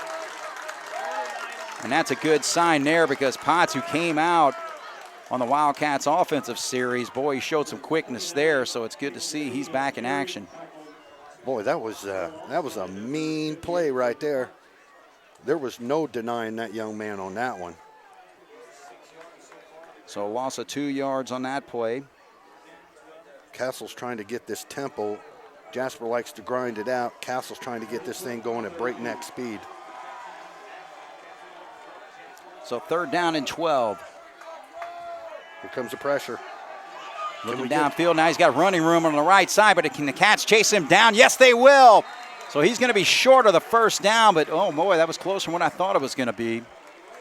Potts again chasing him down along with Michael Beekler. So right now, I'll tell you what we're really showing, though, is, again, the quickness and athleticism of our defensive line, the way they were able to play out there. But, yeah, Castle right here on 4th and 1, they got to go for it. I got to be honest with you, Craig, I wouldn't do it. All right, so 4th and 1. This is huge for the Jasper Wildcats. Look for them trying to jump them off. We're down to 5 on the play clock. Yeah, they actually call a timeout, so they're going to decide whether they're going to do this or what they're going to come out as far as a play for this 4th and short. So we're going to take a break. 7:17 to go. Jasper 16, Castle 6 on 18 WJTS. All right, so the Castle Knights are coming out. They're going to go for it here after the timeout. 4th and 1. You know, Craig, you brought something up at the break that was an awesome call. Because of their lack of ability to punt, I can see where they're going for it. Nope, they're going to give it to Yerzini on the right side. Did he get it? I don't think so. No, the Jasper Wildcats stuffed that.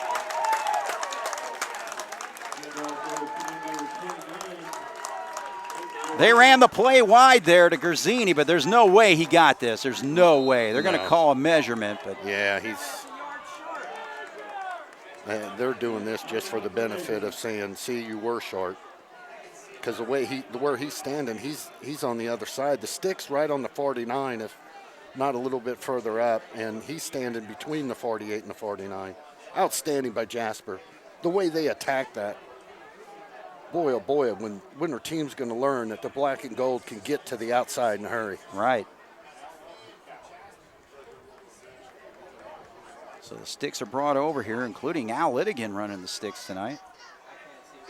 And he's already getting absolutely. ready At least a yard short. I don't see why they couldn't see that. You know, when you get these turf fields, you can see exactly where that ball is, or where it is on the marker there. But all right, so the Jasper Wildcat defense does it. 4th and 1 and make the stop, so they'll get the football back here. So many times things in life happen to where a comment is made, the left hand doesn't know what the right hand's doing. When you look at Jasper tonight and you look at their defense, the left hand, and you look at their offense, the right hand, these guys have been in sync tonight. Defense has made a play. Offense has made them pay for it. Now we have another opportunity to do the same thing. So the Wildcats, great field position in Castle territory at the 43-yard line. 16 points is not going to win this football game. We got to put more points on the board. All right, so they give it to Schneider on the left side. Schneider plows across the 40-yard line to the 38, so a pickup of 6. Because of Coach Lewis's aggressiveness and putting the ball up in the air, you're now seeing the Castle linebackers who at the beginning of the game in Jasper's first few possessions before we start getting what we would call, for Jasper at least, pass happy, their linebackers were coming up tight. Now they're about 3-4 yards behind the defensive linemen. They're looking for Foley coming across the middle. Right. All right, give it to Schneider again. Again, let's just plow this. You know, again, our offensive line is solid and doing the job. Those short yardage situations, but boy, short yardage is becoming good, solid yardage with Schneider 6 yards, 7 yards there. 1st and 10 for the Wildcats at the 31. You know, it kind of looks like your team out there. We got the black, and you know, it's more yellow, but the gold. But that looks like the bus going up through the middle on that one. Absolutely. Feed him. Young keeps it this time, and he turns it up, but he is stopped just inside the 30-yard line at the 29, so he'll pick up about 2 on that run.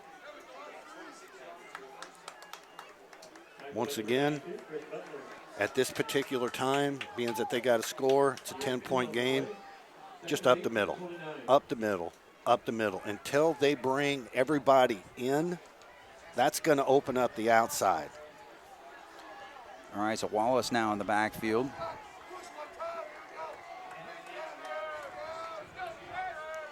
They give it to Wallace on the left side. He had a nice read there. He kind of had a lateral movement to the left and then all of a sudden saw the opening and just plowed forward. So that was a really nice run by the sophomore. Absolutely. He bounced out in a hurry. Now, as he goes on in his running back career, he's going to understand that burst that he has when he goes through that line, that burst has got to be there all the way through. And then when you open it up, just turn on the afterburners and take it to the house. But he has really progressed well over the last 2 games. So the 4-yard run moves the football to the 25-yard line. 3rd down and 4. I got to think Schneider here. Schneider gets it, and he got tripped up. It doesn't matter. Give it to Schneider again. Trying to see, I think it was number 43 that tripped him up there, and that's Zach Schultz. But he was able to gain 4 there, so a 4th and short. I say Schneider again. Absolutely, and you'll see if Castle's thinking that way too, because they'll bring their linebackers real close up to the defensive linemen, or they may drop more defensive linemen. If they stay in the same setup, I would bet you $1 to a dime that we pick this up. But let's see if they squeeze. Here they come. Quarterback sneak right there. No, give it to Schneider. There you go. Again, just might against might right there, and he was met up by number 98. Christian Cooper, but he's not strong enough to stop Schneider from getting the 3 yards and the 1st down. Boy, and our offensive linemen, they're out there. They're just fired up right now. Bauer just going up and high-fiving guys, the way they're moving Castle right off the line. When I said quarterback sneak was right there, they had actually taken their 2 nose tackles and moved them outside. So there was no way in God's green earth they were going to be able to stop Young from getting it. But giving it to Schneider is always a good plan. 1st and 10 from the 19. Cats in the red zone. Young turns upfield, still's got the football and still moving forward. But he protects that football as he gets inside the, maybe pick up about 2 there. So he's down to the 17-yard line. Well, you're not whistling Dixie. Aaron May came up from his defensive backs, and he was trying to strip that ball, but Young would have no part of it.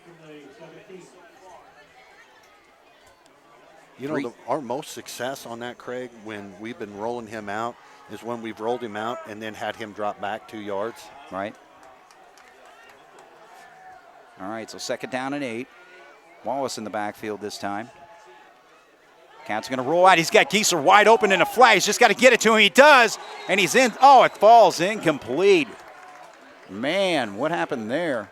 I thought he caught that football, and he was easily going to get that 1st down, but Gieser not able to handle the pass. As soon as you said he has Gieser wide open, that ball should have been in the air. I know he was looking downfield, but young man, it's all about time. It's all about moving the sticks. It's great when you hit the big play. Everybody's jumping up, fired up. But right now, it's Jasper football. Hit what's there, let him go. You waited too long on that one. Just let's straighten it out the next time around. 3rd down and 8. They give it to Wallace. He's got the running room. Oh, I'm sorry, that's Schneider. Schneider with an outstanding run. Gets inside the 10, down to the 7-yard line. 3rd and 8, they pick up 10. Have I told you how much I love our offensive linemen? 4 yards down the field before anybody even came up. And you know what happens when you get the big boy, Mr. Schneider, going downhill. Well, that's what they need to do is just keep giving him the football. We're inside the 10 at the 7-yard line. First and goal with 2:46 to go here in the third quarter. Cats leading 16-6. Schneider, left side. He's not being denied. He's taking it 7 yards, and he is in the end zone. Ashton Schneider with nothing but power on those last 2 runs gets the Wildcats on the board, and they now lead 22-6. Offensive linemen are taught, when you have a guy lined up, you know where the play's going.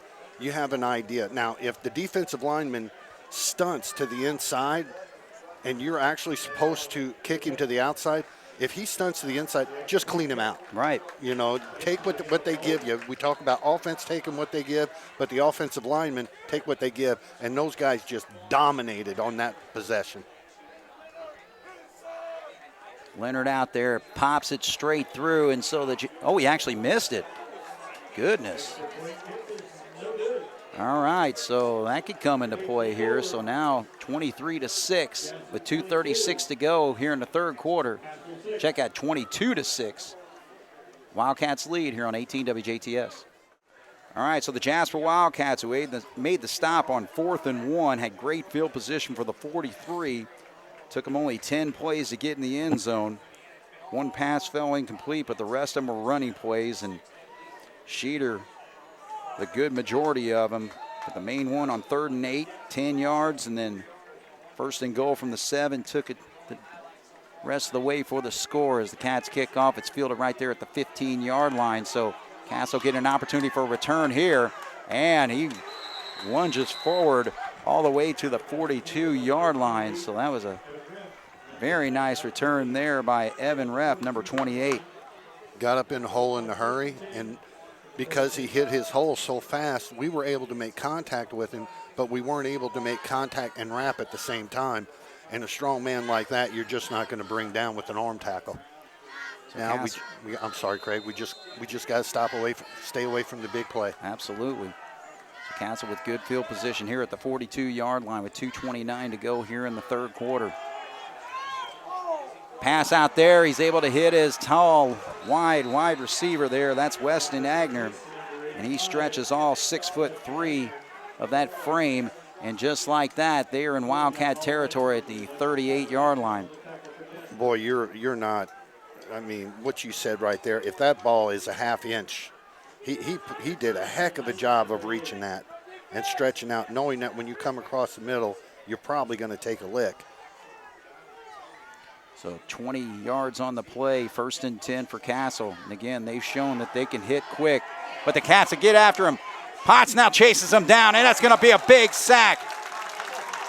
First, Foley was back there and disrupted the play, but then Potts came down and chased him down over there on the Castle sideline for a big loss of about 6 yards. Wiseman did a nice job of coming up to the outside to make Tilley start to rotate a little bit to the left. Unfortunately for Tilley, you had Foley shooting right up there. When he was able to maneuver around Foley, the way Potts is playing tonight, just give him the trophy on the defense. Oh, look at Foley coming after, but he's able to get that pass out there, and it's in. Oh, no, Atkins had it right in his hands.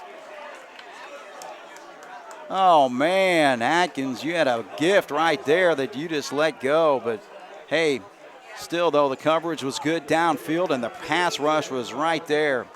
We definitely wanted to see that ball stick in his hands, but just doing what you're supposed to be doing. Atkins was where he was supposed to be. All right, so 3rd down and 15 from the 43-yard line. We have shown tonight when we've gotten pressure on him, a lot of balls have went errantly. When he's got time to set up, he's been very accurate. Tilley, again, being pressured. Foley, can he get to him?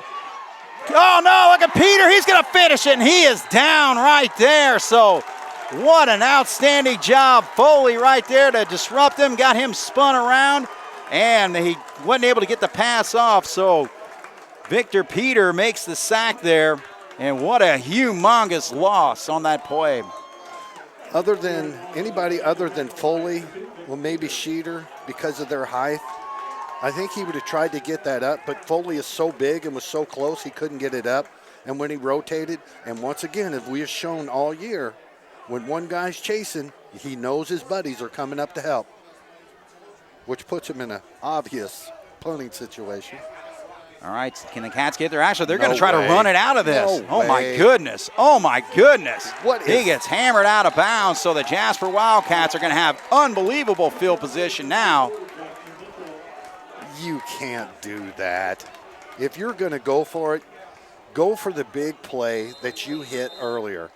You're trying to run to the outside on 4th, and you got to end up somewhere on the other side of Louisville. It's just not going to happen. I have no idea. Yeah, I can't see how that was a called play. There's no way. Boy, he tucked it and went right away. I mean, it was 4th and forever because that sack was a loss of 24 yards on the play. But, however, the Wildcats have an injured player on the sideline over here. We cannot see the number. So I tell you what, we're going to take a quick break here. Jasper leads 22-6 here on 18 WJTS. All right, we're back once again. That was Ian Giesler who was shaken up on the sideline, but he's walking over here and looks like he's getting himself a drink of water. He's going to be fine. So Jasper with great field position from the 39-yard line. Let's just give him a big fistful of Ashton Schneider on this drive. Right there, they do it on the left side, and so he's able to rush for 4 yards to the we'll call it actually 3. They'll spot it right there at the 36. I'm with you, Craig. I mean, if you want to bring Schneider out for a breather and put Wallace in there, but essentially, body-wise, they're about the same. But you want to do the same thing, whether it's Schneider, whether it's Wallace. Right down that gut. Show these guys it's like you're going to be dumb enough to run that ball. We appreciate it. We'll get points out of it. All right, so the Castle Knights score quickly to start this second half, but the Wildcats answer with a score of their own, and they lead 22-6 as we go to the fourth quarter here on 18 WJTS. All right, so the Jasper Wildcats start the fourth quarter at the 36-yard line, 2nd down and 7. But again, Castle, I don't know if the punter just freaked out whenever he saw the rush coming at him, but it was like 4th and 40 in that situation, so I don't think that was a called play. But regardless, the Wildcats moving forward, and there's Schneider on the right side. Continues, and he dives forward close to the 20. Actually, he'll be at the 22-yard line where they spot him. Oh, but we got a hold coming back here. Oh, man. All right, so they actually threw that flag, so he was downfield already because the line of scrimmage is the 36-yard line, but the flag was thrown at the 32.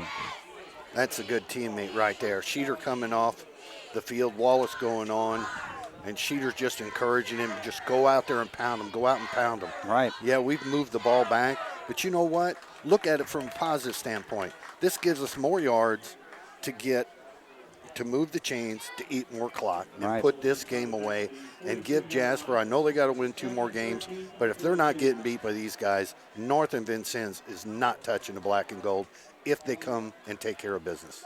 Well, again, we got a full quarter of football left here, and Castle's got the firepower, but they can't do anything as long as we've got the football in our hands. So right now, the holding penalty moves it back to the 42-yard line, 2nd down and 13 from there. Wallace on the right side, not much running room as he goes down quickly. Wallace was forced to run down the line right there. You want to see them keep their body square with the line, even if you got to kind of shuffle your feet sideways and then explode up to the hole. But they had such good penetration through the 2 and the 4 hole. Wallace had no opportunity or no option other than to do what he did there. So Adam Watson made the stop there, and no gain on the play, so the Cats in a 3rd and long situation here, 3rd and 13 from the 42.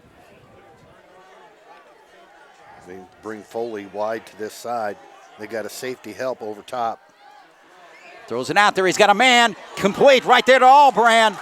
And Albrand had to kind of drop down. The pass was a little bit low, so great hands by him as he hauls it and gets the Wildcats to the 25-yard line. So a big hookup of 17 yards there on 3rd and 13. The ball did not come out cleanly out of Young's hand, and it's what we kind of call a duck when they're kind of wobbling like that.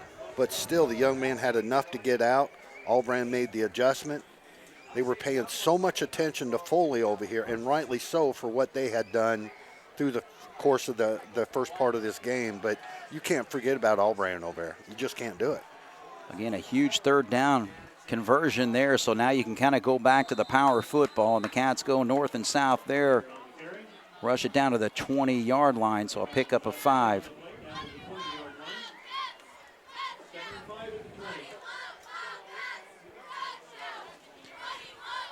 Clock running, 10:05 on it right now. Jasper leads 22-6. A score here would be huge to continue to have good control of this football game. Grant Young has been a master of the play clock all night long. Let's see where he snaps this one. So inside of 10 right now. Takes a snap with about 8 seconds to go. Wallace forward right there, and he's going to get the 5 yards needed and a first down for the Wildcats. That's such a great example right there of what we've been talking about earlier. When Wallace gets his hips, sideways to the line of scrimmage, that one right there, it was just put my nose down and go, and he is so strong, just running right over people.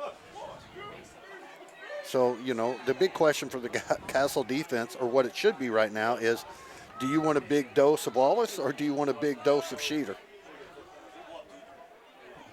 And he works that clock all the way down to 7 on the play clock. Wallace gets it, turns upfield. So rushes it from the 15-yard line down to the 6, so he's going to be just a yard shy. It's a yard shy there. Nice job of bouncing it out. And he started to get his hips a little bit sideways there, but he gained himself, seen something open up, which means he kept his face mask up, his eyes open. Defense gave him something, he took it. So Wally with 2 nice runs of 5 and 9. Now you got Schneider back in. See if he can finish this off. Schneider on the right side, but boy, good penetration there defensively by the Knights. First man through there was number 10, Aaron May, making the stop. Yep, but they sent all 5 guys. Now, if they're going to stunt those guys, if our offensive linemen, what makes it difficult to run the counter when they bring that much heat is we pull a guard from the backside. And when he pulls open, the tackle's got to kind of slide down and try to pick up whoever stunts that hole. And that is one of the most difficult blocks to pull off. If you do, it's a touchdown. If not, it's probably for a loss. Can they stop Schneider again? No, actually Grant Young, he hangs on to the football and he gets the necessary yardage for the touchdown, 7 yards. And the Cats are on the board again, leading 28-6. Brilliant read. Brilliant read. They say in certain things in life you don't have to state the obvious. The pounding Schneider and Wallace was putting on these guys up the middle. They were selling out. And they sold out where they stopped Schneider for little to no gain. Grant Young seen that, did the perfect read, walked right on in there. Tip of the hat. All right, so the Cats with a 22-point lead here are actually going to go for 2.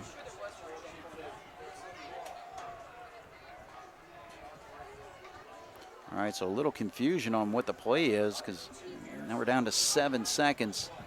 Cats are going to run it. Give it to Schneider, and he gets it. I like it. Right side, Ashton Schneider. 2 more points on the board. Jasper leads 30-6 over the Castle Knights here on 18 WJTS. All right, so the Jasper Wildcats on their 2 scoring drives are able to take advantage of great field position both times, starting inside the Castle territory. First one, they were at the 43-yard line. Last one at the 39-yard line and put the points on the board. Now this time the Cats just kick it out of bounds, and I don't think that's a bad idea. No, absolutely not. Take away the big strike. All right, so that's going to put the ball at the 35-yard line.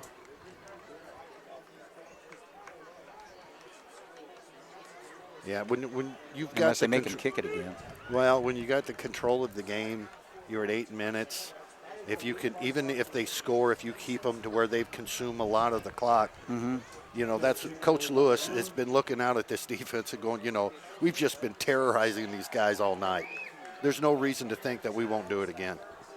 What they actually did there they went 5 yards up from where it went out of bounds. So I wonder if in that situation, if you kick it out of bounds in front of the 35, then they add 5 yards. So they're going to have the football at the 42-yard line. So defense is just going to have to keep doing. There's a hold right there, not called, but pass is low but complete right there midfield at the 50-yard line. So a pickup of 8. Good pressure. Do your best just to keep them inside the sticks. Make them use 2-3 downs if they get a first down.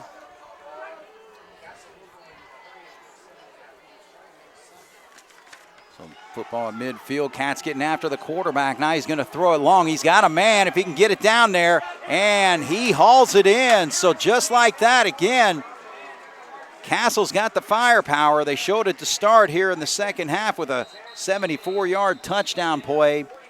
And this one goes for about 45 as he was able to haul that in. That was actually number 87 catching that football, Antonio Harris, who caught the touchdown pass to start this second half, but he is actually down. But what an outstanding catch.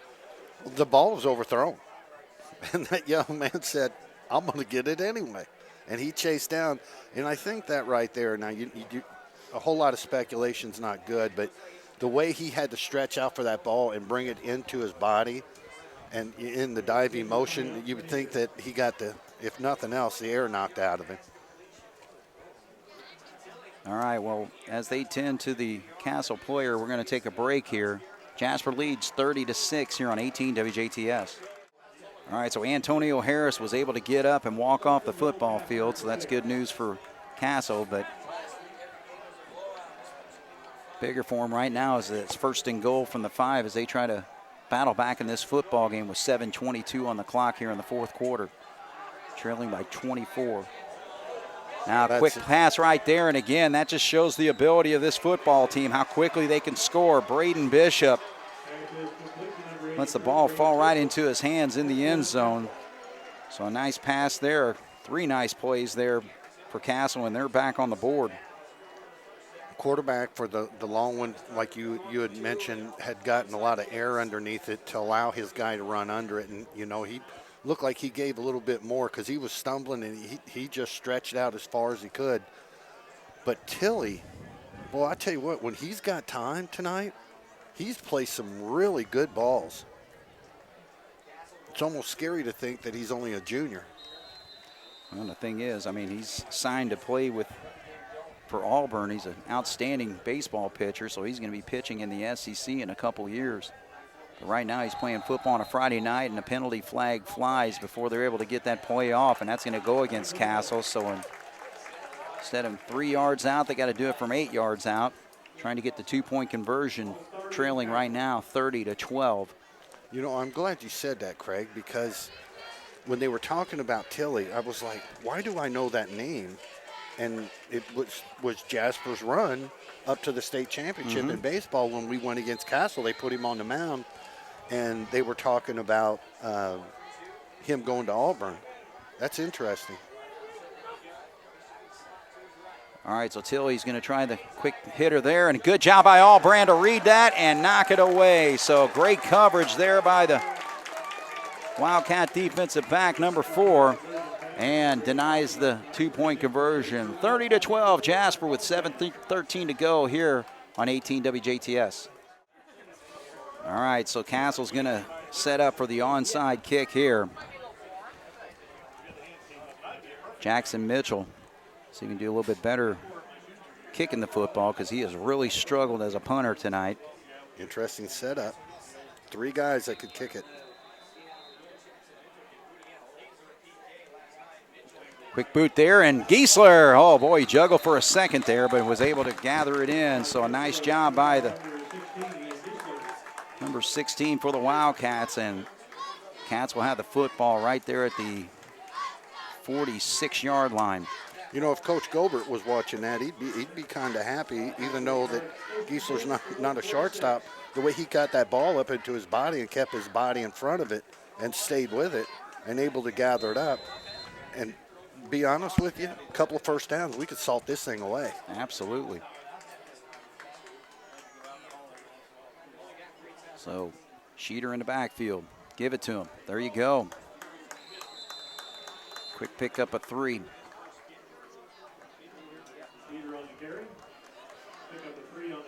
This is So another now thing. Wallace is coming back in.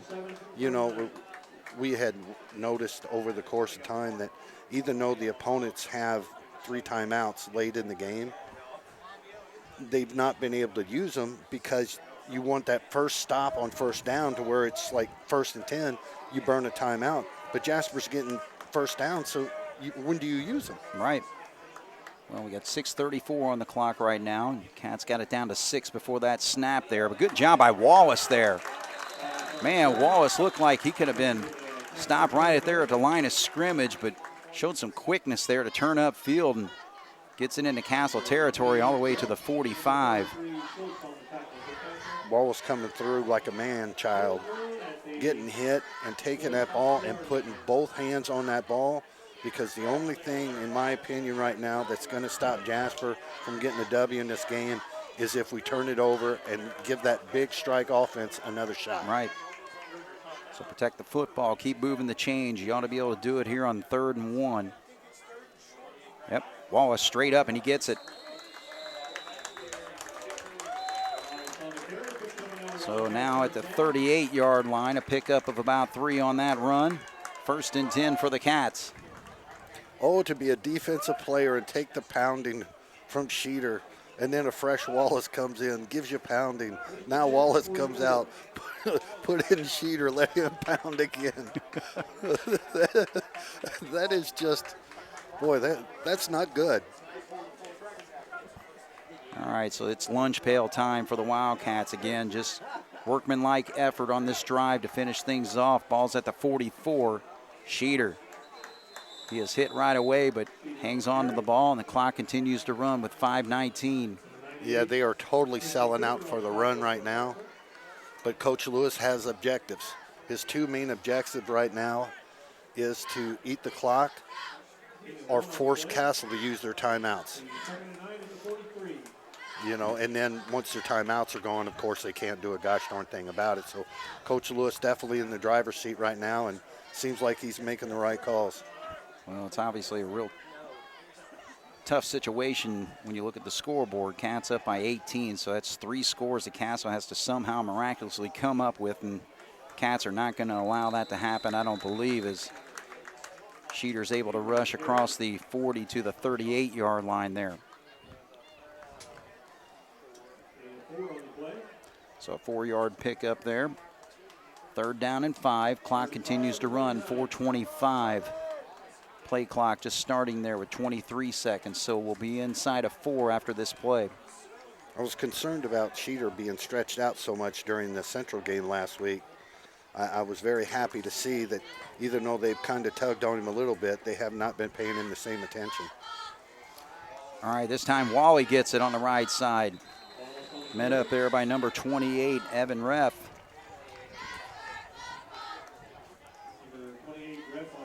They'll spot this football, maybe gained a yard on the play. It'll be rest right there at the 37-yard line. The Cats have to get to the 34 for the first down. So what do you think, Craig? Think we put it up in the air? No. You milk this clock down. We got 13-12. In fact, just let it go all the way down and call a timeout. Could you be any more definite in your answer there, Craig? I'd punt it, actually. That would be, yep, move them all the way down. Yeah. All right, but we're going to take a timeout here with 3:19 on the clock. We come back. The Cats facing a 4th and 4 from the 38, leading 30-12 here on 18 WJTS. All right, so the Wildcats come out of the timeout there and starting to think differently about this, Bob. Why not do a rollout to just kind of milk some of that clock? If you see a play downfield, chuck it.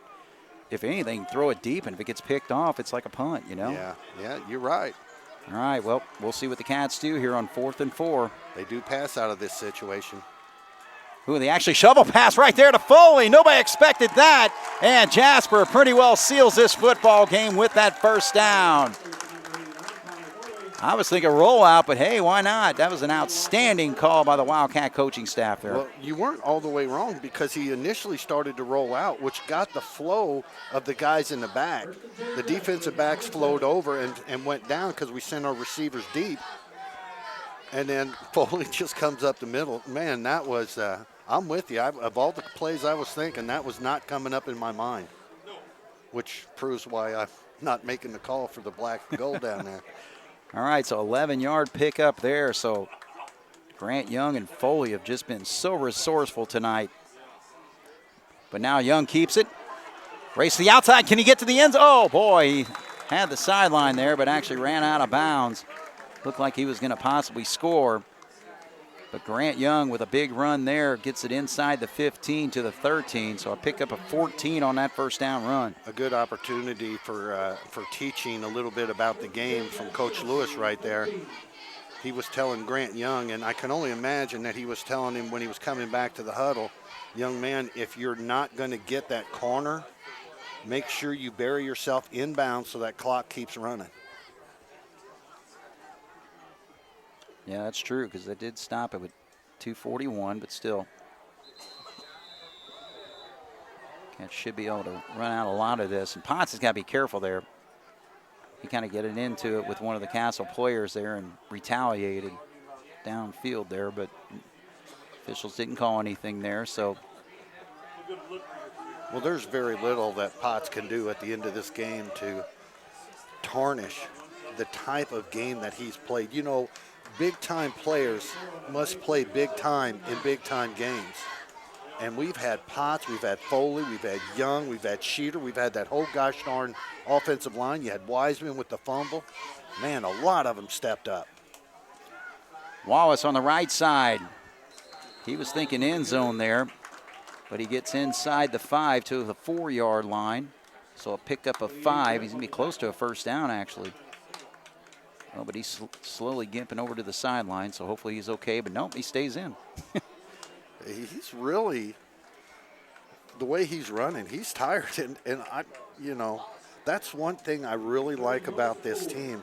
Coach Roller used to tell us years ago that after the end of the game, if you can look in the mirror and tell that guy in the mirror, I gave it everything I had, no coach could ever ask for more. And that's what Jasper's doing this year. Well, they get the Wallace to the right side. I think he got the first down yardage. Yes, he did. He was spun down there by number 92, Chris Butler. But the Cats are going to have first and goal and can finish this thing off. We got 1 minute to go, and we'll see if they ended up just running it out. Castle was able to kind of get his hips turned again. And he's getting better at it, you know, and being such a young fella, you know, and what he's going to see the rest of this year and into the postseason is really going to benefit him. Boy, he is limping hard, isn't he? I know. We got to be careful. A good idea to maybe get him out of the football game, but they actually have. They're going to take a knee. So Jasper showing some class there. No need to put another score on the board. Castle's not going to call the timeouts. They just have to do it one more time. You know, Tim Brosmer, a.k.a. Mustang Timmy. Yep. We were talking about this, and we were talking about our college teams and pro teams having big games this week. And we both said to each other, you know what? As long as we get a W tonight with the black and gold, we'll be happy. Everything else take care of itself. And by gosh darn, Timmy, we did it. Absolutely. So the Jasper Wildcats are going to win this football game 30-12 over the Castle Knights. And pretty well in the driver's seat here in the conference, now 7-0. You know, again, this was the big one. You know, you opened up the season against Memorial. That's always a tough one there. Mater Dei was a big one for the Cats. But Castle, that was the game that circled on the schedule even at the start of the season for October 1st, that being tonight. And the Jasper Wildcats just dominate this football game and win it 30-12. So, Bob, what are your thoughts, man? I don't know that I can put any adjectives in front of it that would explain it better than you did. Domination. You take it, their scores were big plays. Take those two big plays out, and I got to be honest with you, Craig, I figured Jasper would win this game. I mean, I really felt that in my heart. But I had questions before this game on things that we could do or could not do just because we haven't done them yet. Right. Jasper answered, yes, we can do that. Right. But I did not think they were going to come out here and dominate Castle the way they did. Very few teams can do that. And Coach Rolleder gives us a thumb up right there as the Wildcats win on his field, Joe Rolleder Field. And absolutely, we got to keep working at it. No doubt. And season's not over. Coach Rolleder would say, well, of course, they were on my field. They've got my luck. He just one of the great guys, and I feel very fortunate to have played under him and have learned from him. But absolutely. When you talk about this Jasper team and this defense, this is the defenses of old. They just dominate. When Tilly could get time, which was very few, but when he could get time, he threw a great ball. But, man, the way Potts and Wiseman and Foley and Giesler, just unbelievable. Allbrand knocking down two extra point tries, in the end zone for 2 points. Boy, oh boy, oh boy, we can go all night long. We didn't see Foley and Young, those connections. And I did not see our offensive line dominating. I knew they could hold their own, but dominating the way they did. I tip my hat to these Wildcats. And I'm just kind of looking through my notes throughout this game and all that. Of course, the Wildcats on Castle's first drive was forcing a punt, but on their other drive, again, a sack by Potts on that drive. Next time they had it, force that intentional grounding, and then the safety by Beekler. Thanks, Dave Messmer, for giving us the stats there. We'll go over those in a moment here. And then, a fumble recovery, so the defense doing the job there with Wiseman coming up with that recovery, and that was huge. The Wildcats were able to put another score on to have that 16-0 lead at halftime. And then, it just continued on. And, I take away that first play, 74 yards, so kind of caught the Wildcats napping just for a moment there. But then the next time they had the ball, Potts with another tackle for loss. 4th and 1, we make the stop there, And, again, Potts with another sack on that play, and then the huge sack, loss of 24 yards, and then I got a note here, it's a fake punt. There's no way that was a fake punt on 4th and 40. But, again, it was the special teams just getting after the punter and just freaked him out. So, and then it just continued on, even on the 2-point conversions, with Allbrand picking one off and knocking the other one away. So this defense just absolutely dominated this football game. Yeah, and I cannot think of a game of your play-by-play and your stats at the end of the game this year that you have not done what you have just done. When you've mentioned Potts, you've watched Wiseman, Foley, Allbrand, Bear, just one guy right after another. And it's always somebody. And the guy making the hit and when Wiseman got the fumble recovery, his teammates were as happy for him. Oh, yeah. And you knew the blood was running high up in his system to be able not only to get the pressure on the quarterback, but to be able to turn backwards, turn on the jets, and pick that ball up from the quarterback that was standing 1 yard from it. All the props right there. Right. Great hustle. And the other thing, too, is, things that we really don't see because especially calling a football game like this, I'm watching the ball for the most part, but I'm sure the coverage downfield was great from Kabrick and from Giesler and everybody else. And then and I was talking about that 24-yard sack. I mean, that was Vic Peter who was in on that play. Again, it was just I'm just so impressed with what this Wildcat defense was able to do tonight, and it showed on the scoreboard and it shows in the numbers here. Again, the rushing was non-existent. 15 rushes for minus 14 yards. I'd have never guessed it. Yeah, and Peyton Garzini is considered one of the top running backs in the conference. Well, not against the Jasper Wildcats. And, they did get their 191 yards passing, but 2 of those came in big plays that led to scores. But regardless, I mean, we just shut them down big time. There's certain games that you watch that you're like, well, if they played 10 times, this guy might win this one. This team may win this one. This team may. The way Jasper has played this year, because if you think about it, you got Wunderlich down at Mater Dei. Mm-hmm. The Wrights quarterback's not bad. You've got that cat down there at Memorial, and I can't think of his name off the top of my head. You have Tilly.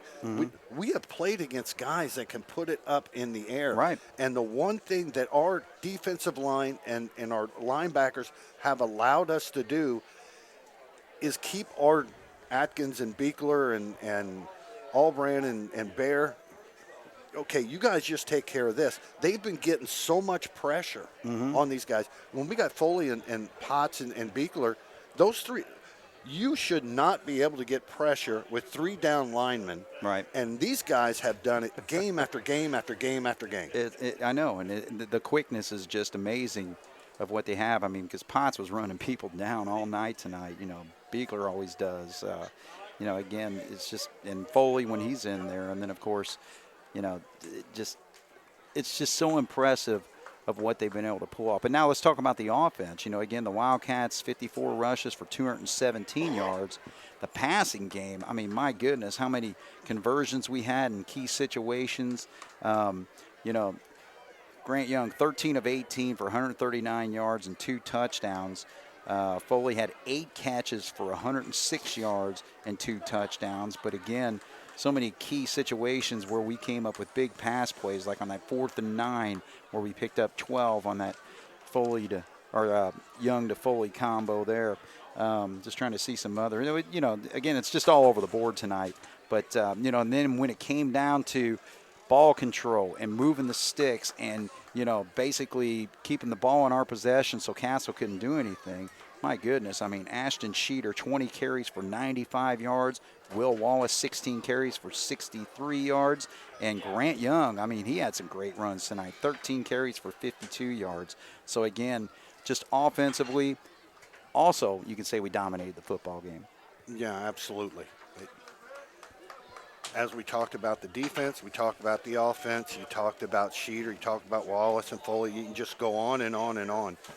The one thing that the big question on offense that was answered for me is, if we put the ball up in the air, can we do it? Castle's defensive backs were very fast. We did not have much success getting to the sidelines on our pitches. Even on our sweeps, they were good on the counters of being able to chase that down. But the power of the offense, of being able to get up to it. Now, the touchdowns that Grant Young had, even the one that was incomplete down here on the far end zone, where Foley had to stretch out, and of course he was out of bounds when he caught it. Where he was placing the ball tonight was just, I didn't know that he could do it because we'd never done it this year. But boy, I tell you what, he has shown it doesn't matter if it's Albrand coming across the middle or Giesler or if it's Foley. This young man can accomplish good things. And it all boils down to all the specialty players and all the numbers we talk about and all the stats. It comes down to that offensive line. The offensive unit for Jasper, they've impressed me. No doubt about it. All right, and also another look at the defense. Ty Wiseman led the Wildcats in tackles tonight with 4.5 tackles, and of course had his fumble recovery too. So great job by Ty tonight, and this whole defensive unit, this whole football team, and then of course this coaching staff. Tony Lewis really doing a great job with this football team. He's got the Wildcats in a great position to win this conference in his 3rd season at Jasper. As the season started off, we went down to Memorial. You and I were doing prep work beforehand. Because the sun at Enlow was beating on us, we decided to go over and sit in the far corner of the Memorial side. Oh, yeah. And, they came through and, they were like, oh, do you think we have a chance tonight? Of course, we know what Jasper did. My long-winded point here is those people, as soon as Jasper beat them, came up with this reason. Now I'm hearing people say, well, the SIAC's down a little bit this year. You know what, people? My honest opinion, through these 7 games right here, no. It may not be, 6 teams top quality, but the SIAC, Jasper is just that good. There's no team better than Jasper. Not even close this year. All right.